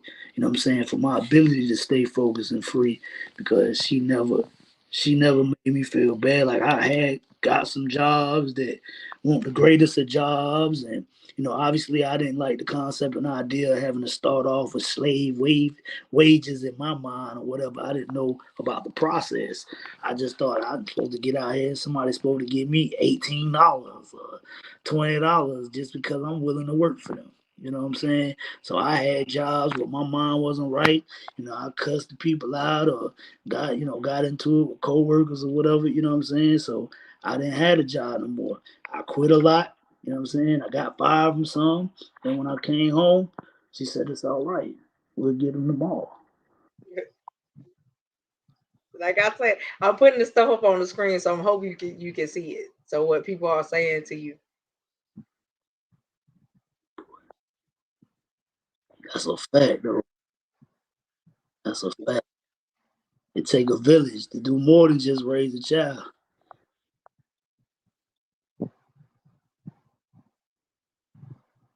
Yeah. You right, mom. You know, Right. mama know. Know. Mama one of them she rolls. That she is, I can guarantee you. I already know. Oh, yeah, she that's that why. You know what I'm saying? Yeah. Why, but she dealt with a lot. You know what I'm saying? Just to navigate and have patience with the maturation of my mindset. Because where I am today, I definitely won't. 10 years ago, and I won't even where I am now. Probably 2 weeks ago. No, I'm just playing. But 2 years ago or whatever. You know what I'm saying? I learned something new. So, yeah, but I she. mean, it's just awesome. Like for real, for real. Just to know the little bit that I do know, and to be able to have this conversation, because I call it a conversation. I don't even call it an interview, because You, that's what I titled the show, is Conversations with Jamir. You know what I mean? I call it to have this conversation with you, in hopes that a young man is listening, young woman even is listening, that can understand you can go past it. Like that's the biggest, you can go past it. If you can see the bigger picture. I think a lot of times where we fall short is we can't see past this. This is all people look at right here. If yeah, they can't see past this, they don't go further than that. that's a My way of looking at stuff is I always think about, if I do this right now, what's going to be the bigger outcome. That's yeah, my way of thinking. You know mm, what I mean? If I do this, is it a good thing or a bad thing? yeah. You Intention, know, action, outcome. right? Yeah, And that's the biggest thing for me. Right there is, I just want to make sure that the outcome and who is going to affect down the line. mm-hmm. I know that, yeah, it got to affect right now, and the effect to me look good, sound good, but down the line it may not be so. That's a You fact. know, You and got that's one of the biggest things that I always drill into myself. Like, take a picture, think about it, think about it. that's And a she fact. said, we are raising nations. Thank you. My son is the same way, and he is learning daily. That's what mommy said. Indeed, mom. I And like. then this is coming from the co-host. Um, Sometimes it takes someone that wants nothing from you, and the only thing they want from you is to see you win. That's a fact. That's it. Because I mean, every day you don't always find people or run into people that's all they want. Like for me, that's my thing. I don't want nothing from you. All Mm-hmm. I want you to do is drop nuggets from folks. You know what I'm saying? Like I didn't reach out, Jameer, I need da da da. No, that was never my thing. Look, I'm asking you, can you come on to share Right. what you about, so it could help somebody else down the line? But see, And that's I told you, I'm a fan, and I respect the integrity of the intentions and the content that y'all been putting out. And I listen to the conversations. I listen to the topics. I like the way y'all approach the conversation. I like, what I'm saying? I like the transparency and I like the authenticity, you know what I'm saying? And you standing on what you believe in the face of, because let's be honest, like when you start talking about faith and things of that nature, that's not always the most popular narrative or the popular conversation in right. today's. So for y'all to stand on, stand on the principles of the platform that that you're trying to put before the people with what you're trying to say and how you saying it. Like I'd much rather come up here and come on a lot of different shows, even if I had the opportunity. You know what I'm saying? Because I know that our intentions and the integrity of those intentions is in line. So again, I appreciate you bringing it up. Man. And I appreciate you. You don't have no idea. I'm trying to tell you, you have said some awesome stuff up here tonight, and I'm great, very grateful for what you have came on and said. So my mama says we have to know that what has happened in our lives is temporary, and people are in your life to alter your present to push you into your now and your future. Right, mama? That's that. Let me tell you how real that is, right? So when you said when did I figure out I had a purpose, and I told you it happened after the whatever. So that was like part of the process. But one of the biggest things that happened to me is I had a mind altering encounter with a drug counselor the last time I was incarcerated, right? And I actually was able to kind of like finesse my way into the situation because I had a paid lawyer. So anybody that's been in the streets that ever hustled or whatever, like if you get an opportunity through your lawyer to work your magic and make yourself look like the addict versus the dealer, you know what I'm saying? And that the statues and the time gonna be lighter than that. You know what I'm saying? Or somebody that's possession with intent to sell and deliver, yada yada yada. So Right, my lawyer was able to put me in a position where I can go to an alternative sentencing program, um, for as a quote unquote recovering addict, and right, I went into it like, ha, got over on y'all. You know what I'm saying? But when I went into the program and had this mind altering encounter with this individual named Anthony Barnhart. He was a drug counselor. He wore these little Bill Cosby sweaters, and one leg like it was longer than the other. And one day we was in the classroom or whatever, and he presented um, this hypothetical situation where we find out that our girlfriend was messing around with our best friend. You know what I'm saying? So he was like, how would y'all respond? So all of us, what I'm saying, we hooting and high fiving, and what I mean, we done slandered and slayed the imaginary traitors, you know what I'm saying? So um, everybody answer is pretty much in unison because people was like, yo, I kill her, I kill him, I do whatever, you know what I'm saying? And he looked at me and the rest of the class over his glasses, and he looked at us like we had to be the biggest idiots he ever stood in front of. And then he went on to go up to the board and he wrote this equation: I over E times A equals S. And what that meant was intellect over emotion times action uh-huh. S, right?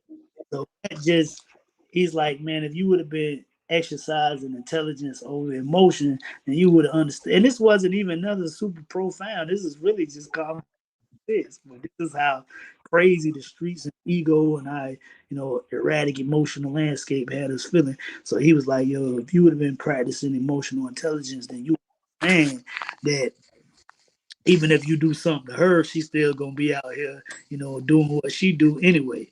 You know what I'm saying? That part. And plus, you're not looking at how you're gonna have, a ripple effect on this person's family, his kids, and your community, and all of this. So what Mama just said is real because when that man came in my life and dropped them gems on me like that, he changed the trajectory of my perception. Like from there, I went back in my room and started introspecting it, and I was like, man, I gotta get it together. You know what I'm saying? And every single Right. it's been But on. it one of the biggest things that I always make sure I say to people is that first of all, don't ever do anything when you're emotional That's a fact. because you will make a lifelong decision with your emotions over something that's supposed to be temporary. Yeah, And a lot of people don't understand that. My way of thinking ain't like everybody else's way of thinking. And some people be like, you just so deep all the time. It's not that I'm so deep, it's just this my way of thinking. I don't think about just what's in front of me. I think about the trajectory. Mm-hmm. Because at the end of the day, I know I have assignments. That's a fact. My assignments are people. My assignments ain't always what I'm doing career wise, but most of my assignments are people related. And Yeah. at the end of the day, I know that what I do can affect my assignments. And I don't want to do that to them No. because that's not fair to Yeah. them. Right? So that's like my biggest thing is that you can't come and you can't think out of your emotions all the time. And first of all, I don't like to do nothing when I'm emotional. When I'm emotional, I tell people to leave me alone. Yeah. Okay? Let me deal, and Yeah. I'll come back to you. But Just let me deal. man, like, well, I'm gonna say, I ain't gonna just say, man, I'm gonna say, like, for me, it was more or less like, I didn't even really understand what emotions look like. So I just kind of looked at it like I didn't even realize that what people considered emotions was emotions, right? So I just looked at it like emotions for me was just temporary thoughts. You know what I'm saying? And then I've been socialized and I've been socialized to have feelings but not to feel nothing. You know what I'm saying? Right, So it wasn't until after the encounter that I had with him and I went and started digging deep. I'm like, oh, so you mean to tell me like, you know, anger or resentment or all these different things that I could equate to being specific emotions that I'd never even recognized or even, label or put in the same category of emotion. So now it's like opening up everything now. So I'm like, oh, bruh, I'm like, I'm able to connect specific emotions or the lack of emotional intelligence with my errors and mistakes. Like I'm able to go back in that retrospect. part. Oh, that's why I did that because, I was resentful at my pops, but I didn't even recognize that as being an emotion because I've been socialized to suppress Right, anything that would that I felt or I felt other people felt would paint me in the light of being vulnerable. You know what I'm saying? right, Or doing anything that I felt like could be deemed as being a weaker version of myself. You know what I'm saying? And then based on right, and being, what I'm saying, stuck in survival mode and all of that, just never really like I couldn't make practical sense of like what you were saying. I couldn't do that because I just emotionally I was out of whack. Like I really just didn't understand how to deal with that stuff, how to manage it. You know what I'm saying? But met him and started really getting to the bottom of it and making myself more vulnerable and more open to being receptive. You know what I'm saying? To even acknowledging that I got emotion. You know, right. thing just helped me maturing as a man and taking the next level of maturity as a man. You know what I'm saying? But it also helped me, acknowledge and deal with my own issues in regards to mental health or, spiritual transformation. Okay, you got some people that's asking questions. So let's start with this right here first. She said, never do anything when you are in the heat of moments because moments change. How we respond can cause a lot of problems. That's a fact. And that's a true statement. And then she said this question. How would you minister to a young man who feels abandoned or rejected by the father figures in their life? um, let's put it like this. I didn't have no father figure in my life. You know what I'm saying? And there were other individuals that ministered to me, and a lot of those individuals I didn't necessarily gravitate to because I felt like they didn't understand my specific experience.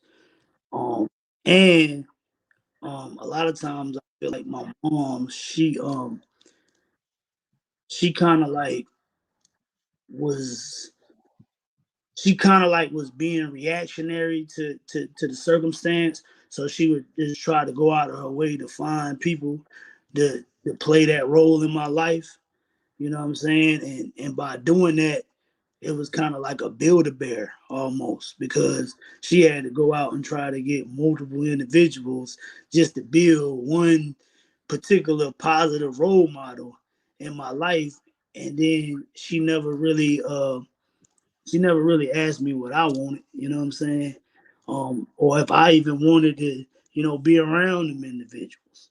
You know what I'm saying? So for me, if I minister to any young man, the first thing I want to find out is, you know what I'm saying, how does the absence of your father make you feel? You know what I'm saying? Good question. Yeah, how does it make you feel? You know what I'm saying? Not how it make your mama feel, not how it make, your grandmama feel or whatever the case is.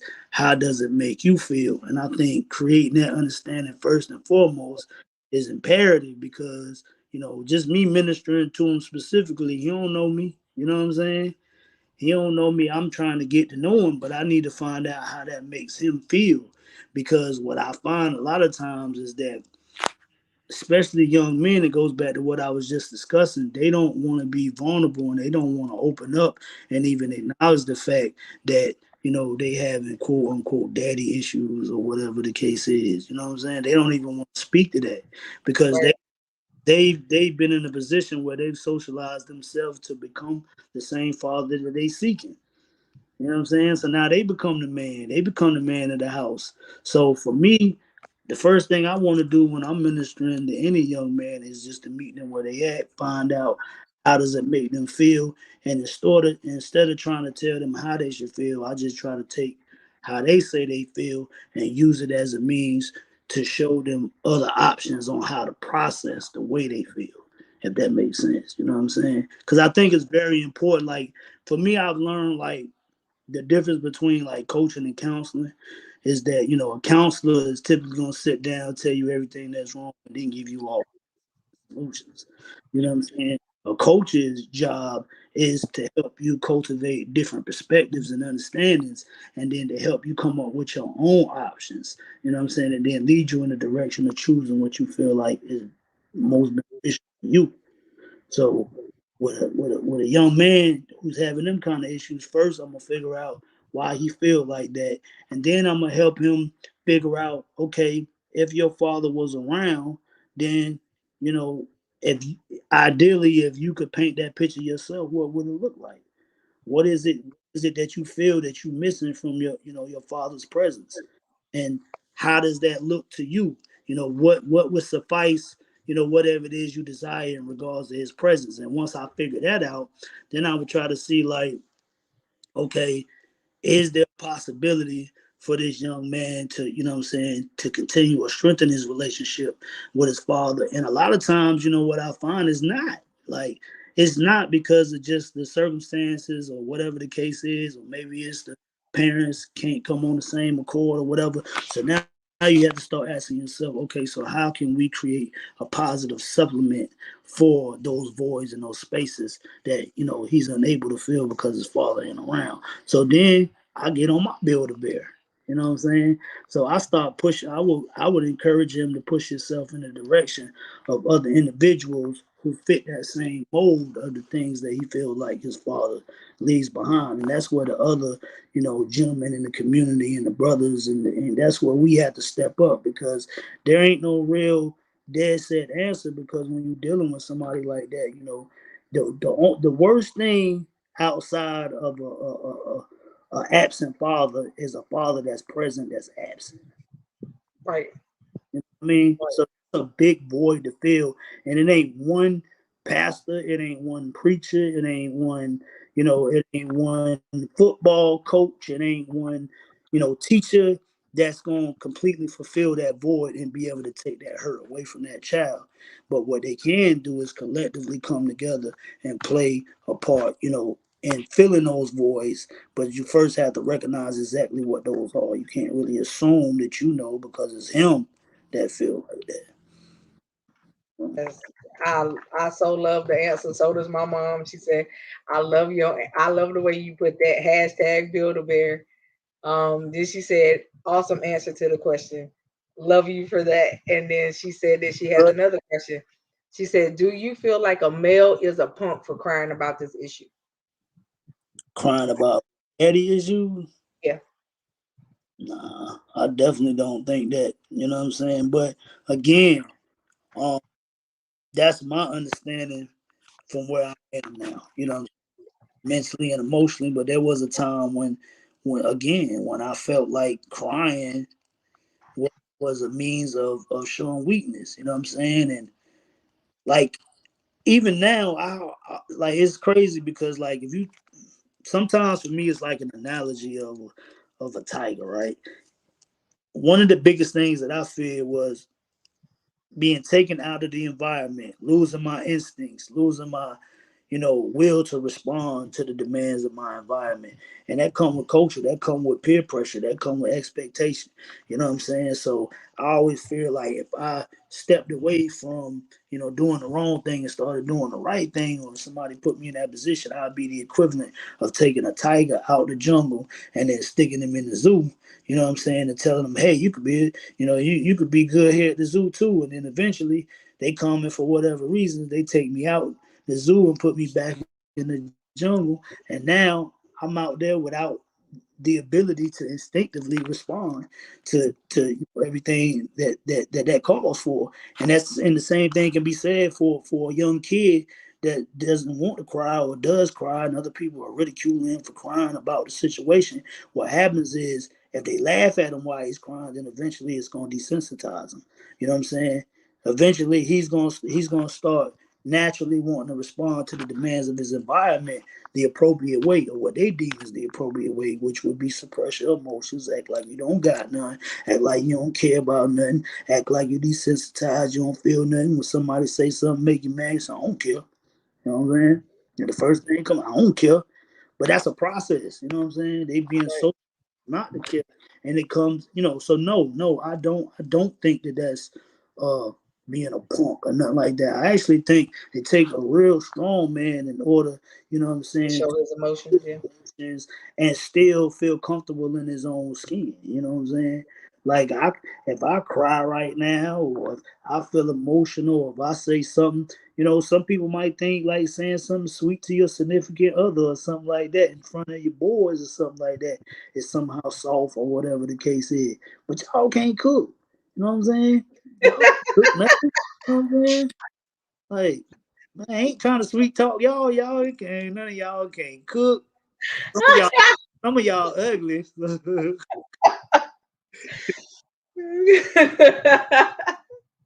So I have to ask this question, and you kind of already hit on it a little bit, but I have to ask that now that you are in a father figure role yourself. That's a fact. I am a father of Right. three That's amazing. right. So now that you are in a father figure role yourself, what is the one thing that you as a man say or that you do differently than what you dealt with coming up? Um,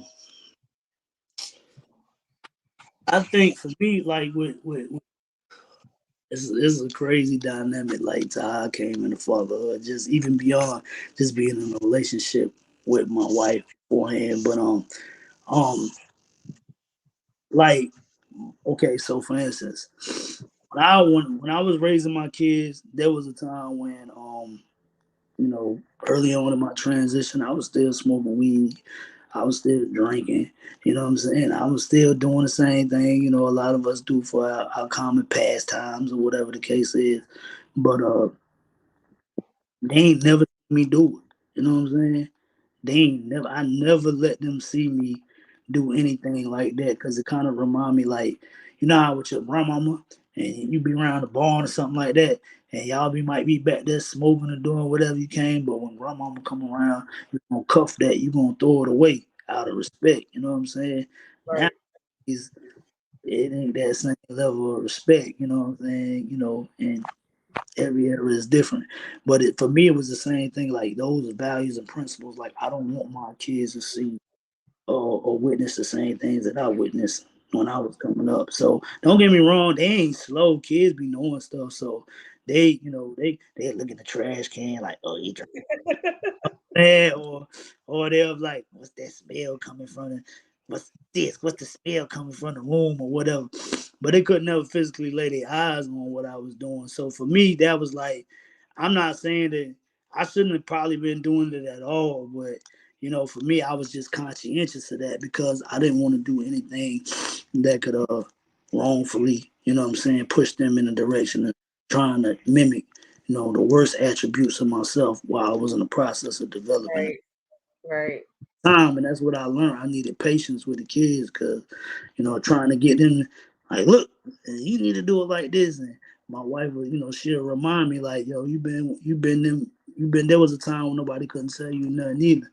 So I really emphasize doing a lot of lecturing because I like to talk. So that's one thing I definitely implemented with my kids. I would talk their head off like for I hours. mean, that's a good thing They though. beat.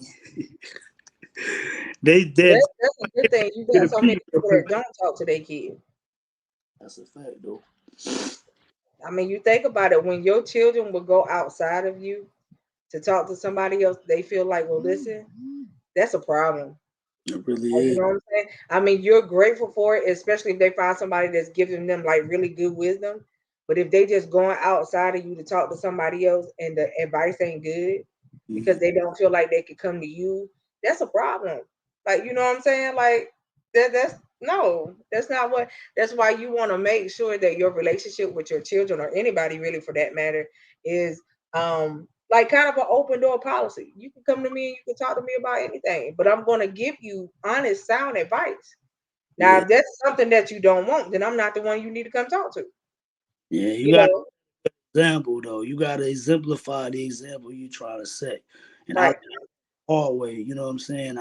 I'm like, do as I say, not as I do, you know what I'm saying? Early on, now understanding that even something as subtle as like, I think I'm doing a good gesture by hiding stuff from them, right? But kids ain't stupid, kids ain't slow.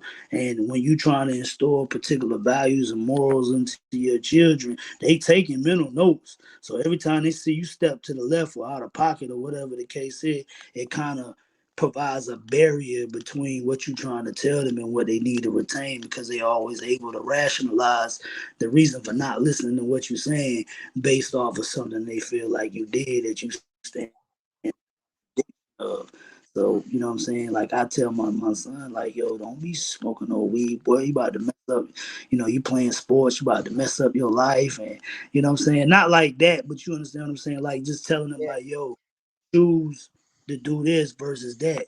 You know what I'm saying? But at the same time, early on in my process, there was things that he witnessed because he was slow that kind of made him less receptive, to what I was trying to tell him.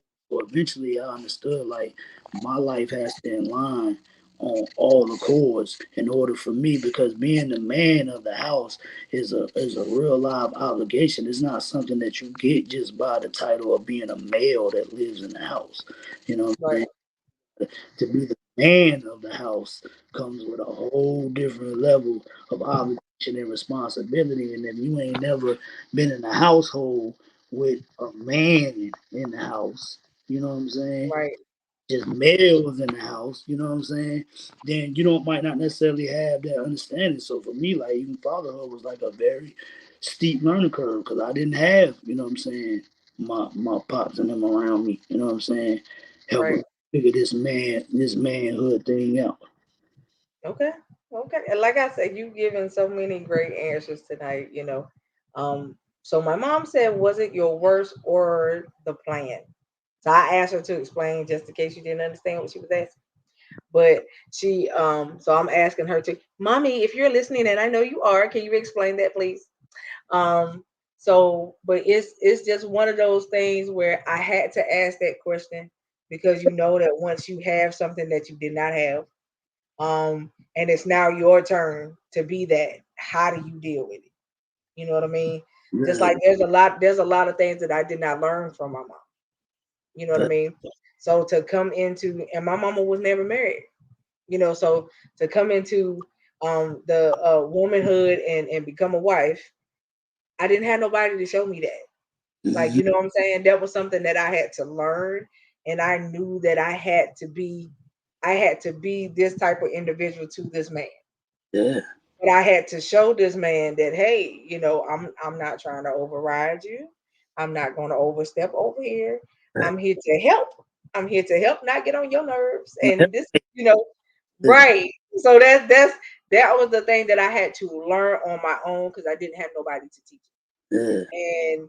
And I took a lot of stuff from the word, of course, and then I took a lot of stuff from watching people in my life that were married do it the wrong way. Yeah, right. And to be honest, I'm just being real.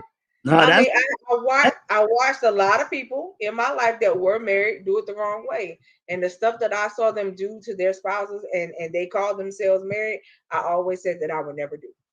yeah. But some people not married. Right, right. You know what I mean? And that's like one of the things for me too. I was just like, y'all married for real, but you bringing this into no, I can't, and that would just be stuff that I would look at, and then when I have those friends that was going out, me as a married person, I really didn't hang out with a lot of single people after I got married, Yeah. because at the end of the day, your thinking and my mindset ain't the same. I can't go out here and go out with you at night, and when we go out, this is what you're doing, right? We got different priorities. Right. I can't go out with you at night, and this is what we doing.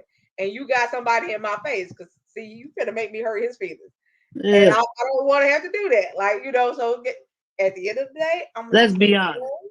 We go to bed at 9 o'clock anyway. Man, what you say?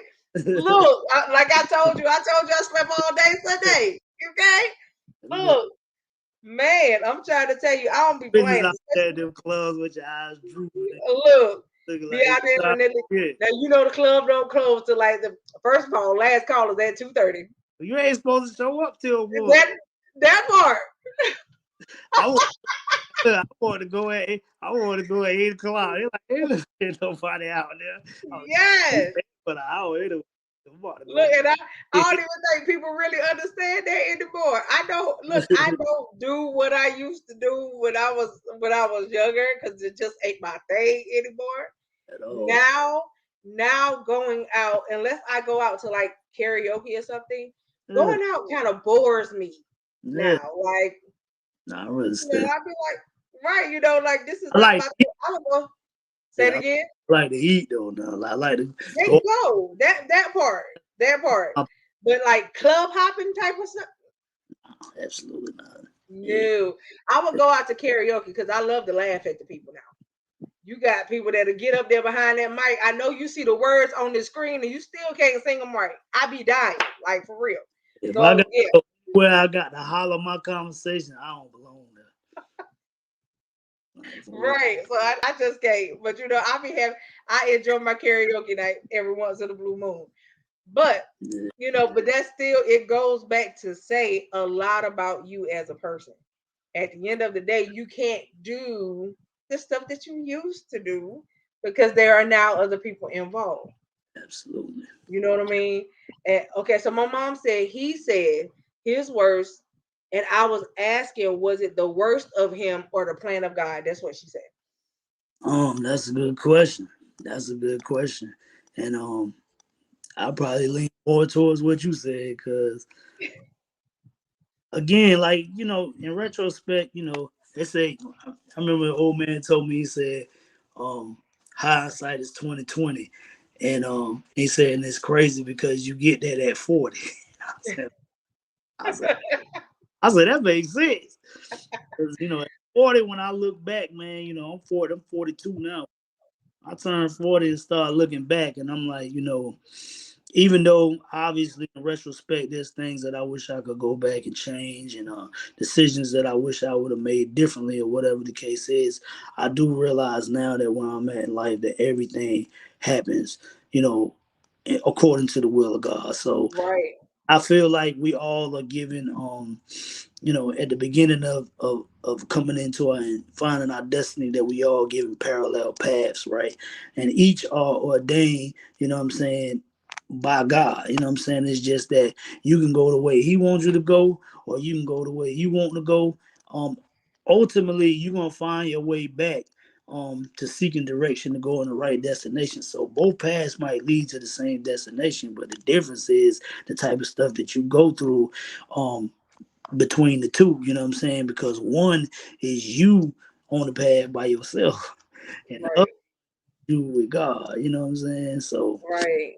yeah, so I'll say that everything that I've been through, sometimes I chose the wrong path, but everything that I've encountered and God has put in my life or allowed in my life to happen has been, I believe for the divine purpose and the anointing that He placed on me in order to go out and utilize my lived experience, what I'm saying, to help other people. And ultimately, at some point when I get to that point, I'm still striving, really be responsible for bringing souls back in the direction of the kingdom. That's what I really feel like ultimately is my purpose. But since I'm still trying to, reconstruct and shape my flesh the right way, you know what I'm saying, to reflect my spirit, and I'm waiting on Him to decide when He want me to do that.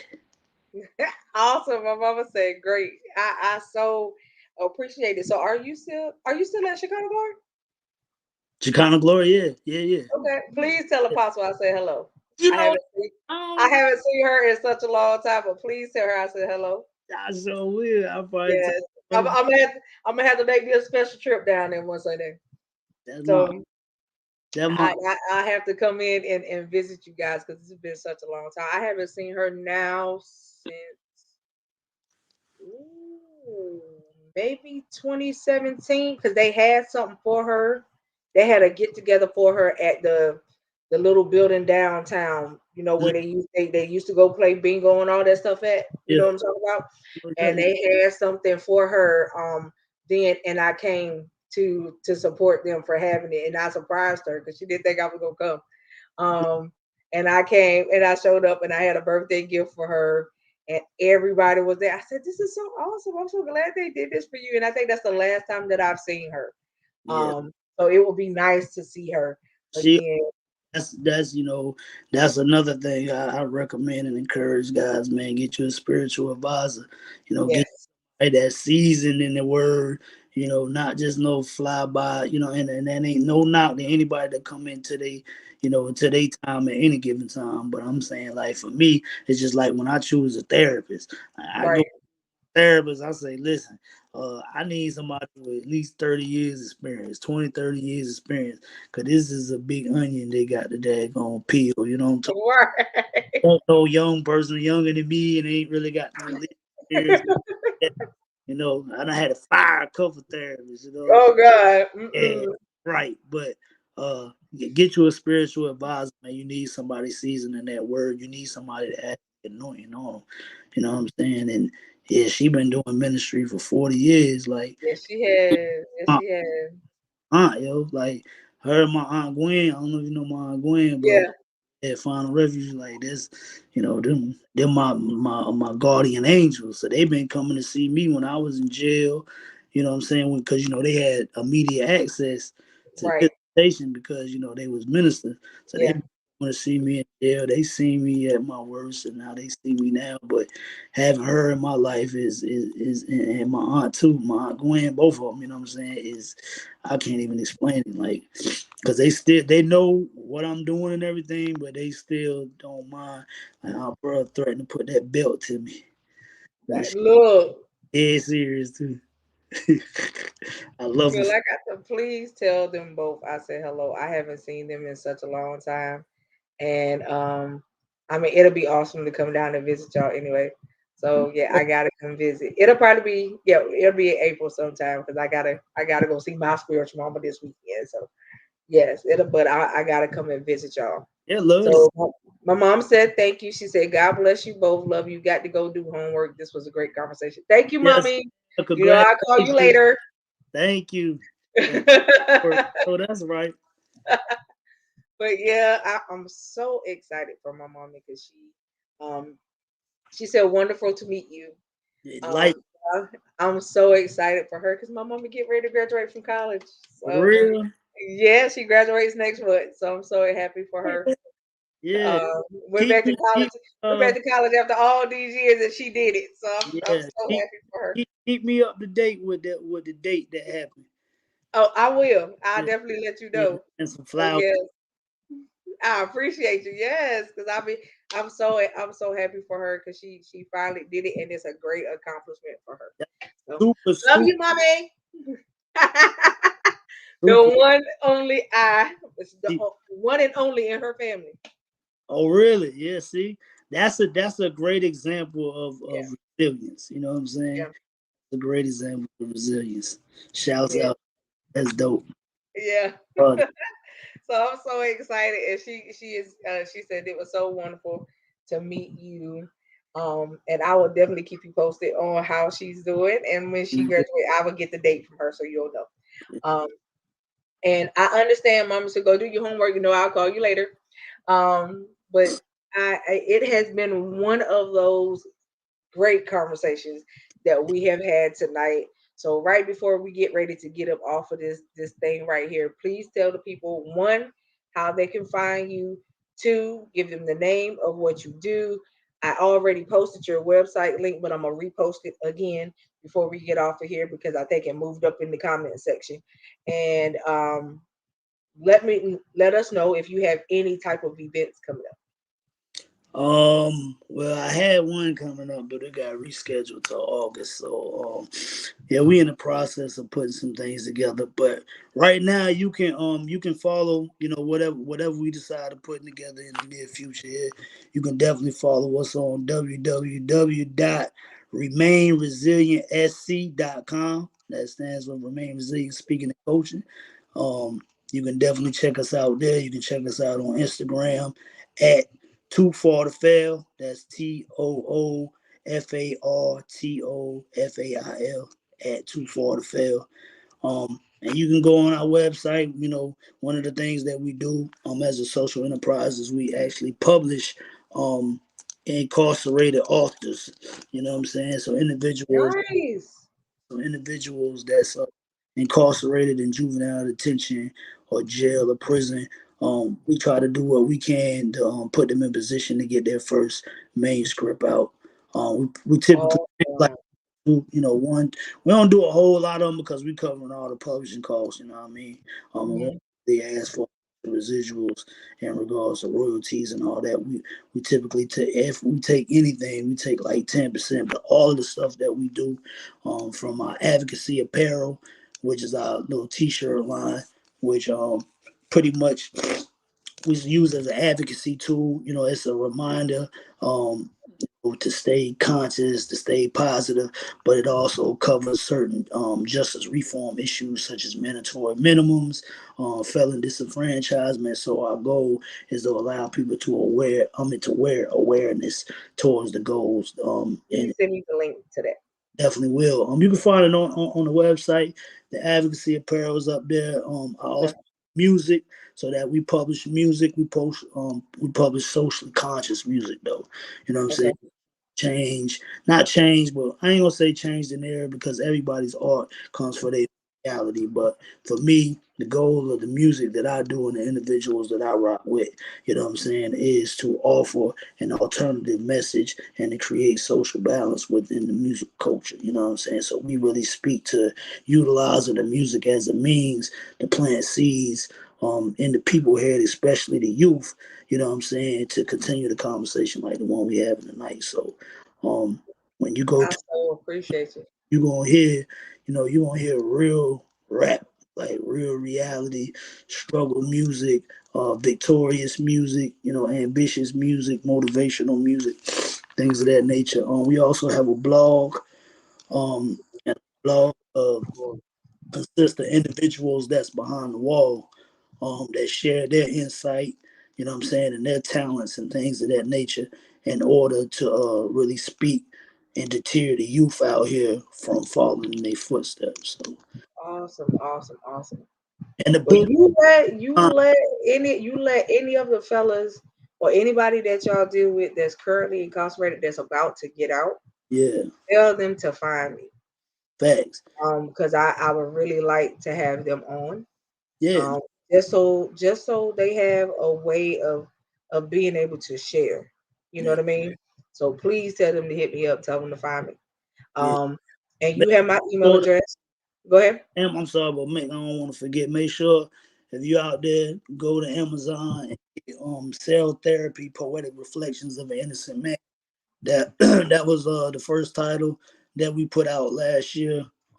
It's actually my nephew, who Type is it in the comment section if you okay. can get it. Yeah, type it in the comment section, and Okay, then that way we can and I can go get it and link it. yeah.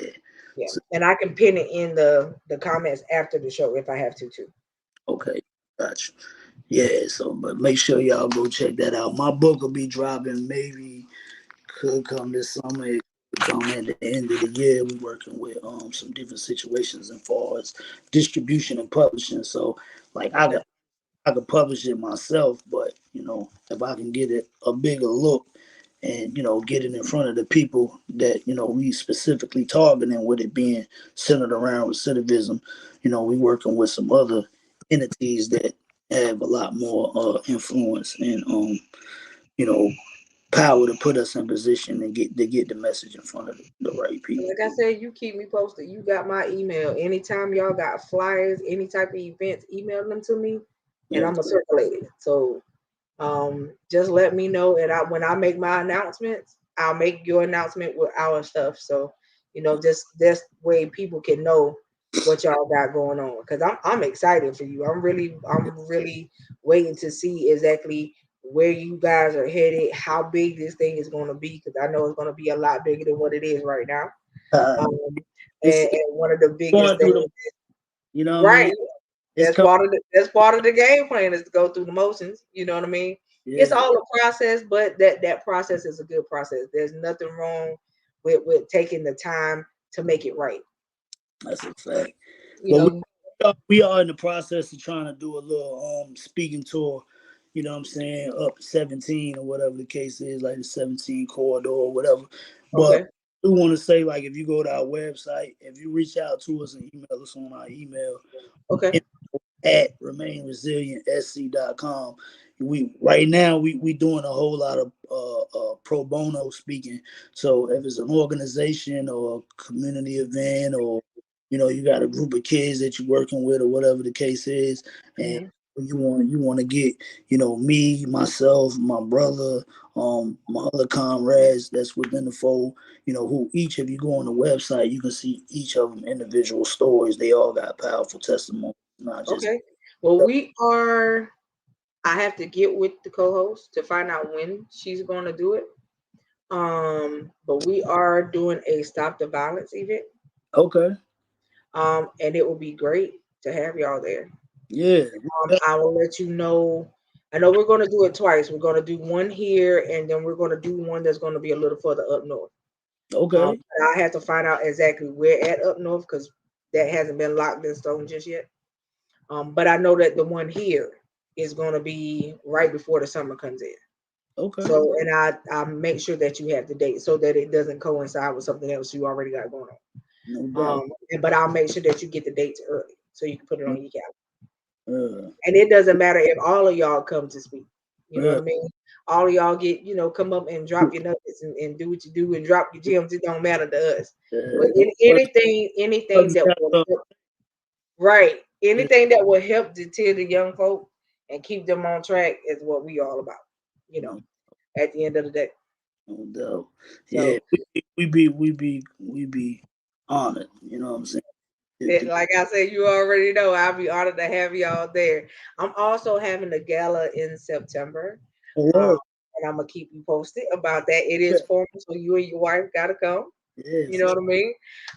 And I want y'all to come and enjoy yourself. It's gonna be an empowerment thing, like a one night banquet slash conference type of mode. But Okay. I promise you, you guys will enjoy. So yeah, we're gonna have a Hey, lot of fun. hey, like, Huh? having fun and handling business at the same time. That part. Yeah. That part.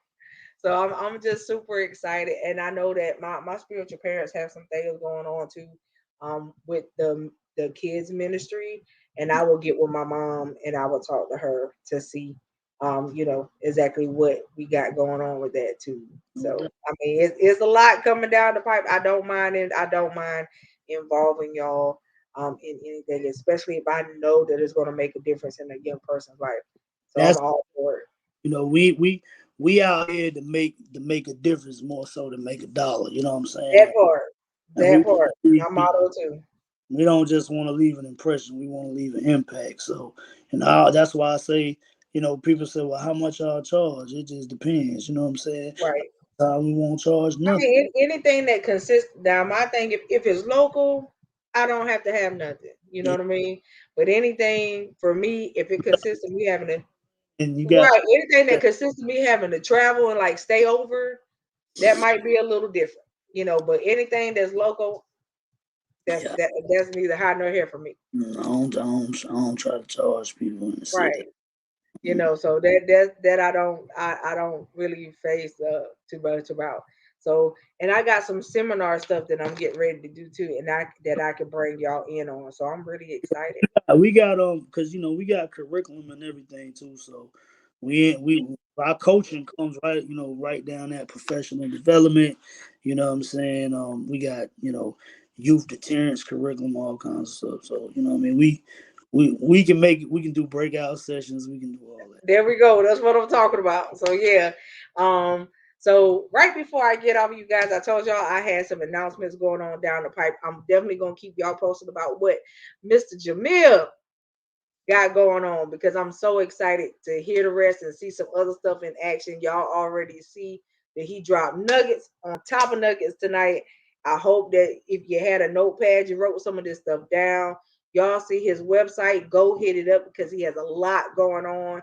Do not sleep on him. That's all I got to say.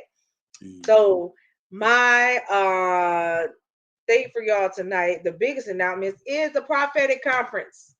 My baby, my baby, my baby. So I started it last year. We had the first one last year. The second one is going to be this year. The title of the prophetic conference this year is called the Waiting Room Experience. I promise you, you won't Mm. be disappointed. It is going to be on July the 30th. So I am going to start getting the flyers put up so everybody can start to register. Registration fee is going to start out at 15. If you want a t-shirt with your registration, it'll be 35, and that's just to take care of your t-shirt. Make sure you send me your t-shirt size and all of that. I'm looking forward to having you guys with us this year. Last year, we had 25 to 30 people on Zoom, and we had a wonderful time for 5 hours straight. Oh, yeah. Nothing but what the Lord had to say. And I mean, we got it in last year. So I'm excited for it this year because I know the Lord is going to move even greater than what he did last year.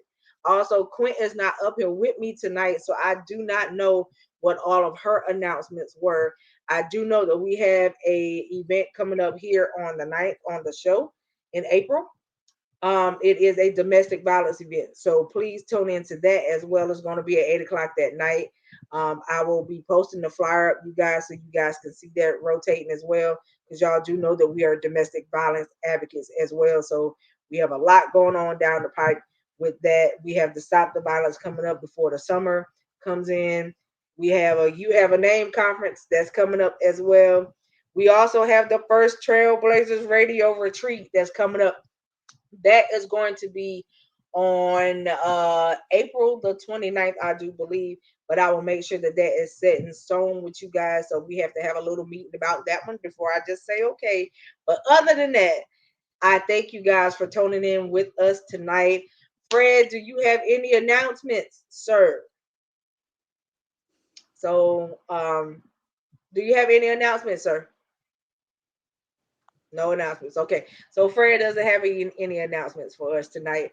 Other than that, we thank you guys for coming on and supporting us. Y'all saw what he said, y'all heard what he said. Now all y'all gotta do is go to the website and watch him put the rest in action. So hit him up. All right. So I expect him to say he got a lot of hits from the folks that watch us. Thank you guys for the support. Again, he will be back because this will not be his one and only time for being up here. I Yeah. gotta have him back, right? So, and maybe we can have the group on next time. So we might Yeah, have to that'd do be it via right. So that'd maybe we might have to do the next one via Zoom instead of StreamYard, so we can have everybody yeah, on the yeah. board. Let's set that But it up will be like that. right. We gonna set it up. Yeah, Trust me. you're gonna love my. So, that'll be all right with me. So I will get that set up, and we will talk about some things. We're going to discuss that tonight. All right. So I thank y'all again. I love y'all to life. Y'all already know that that is my motto. I speak life into y'all.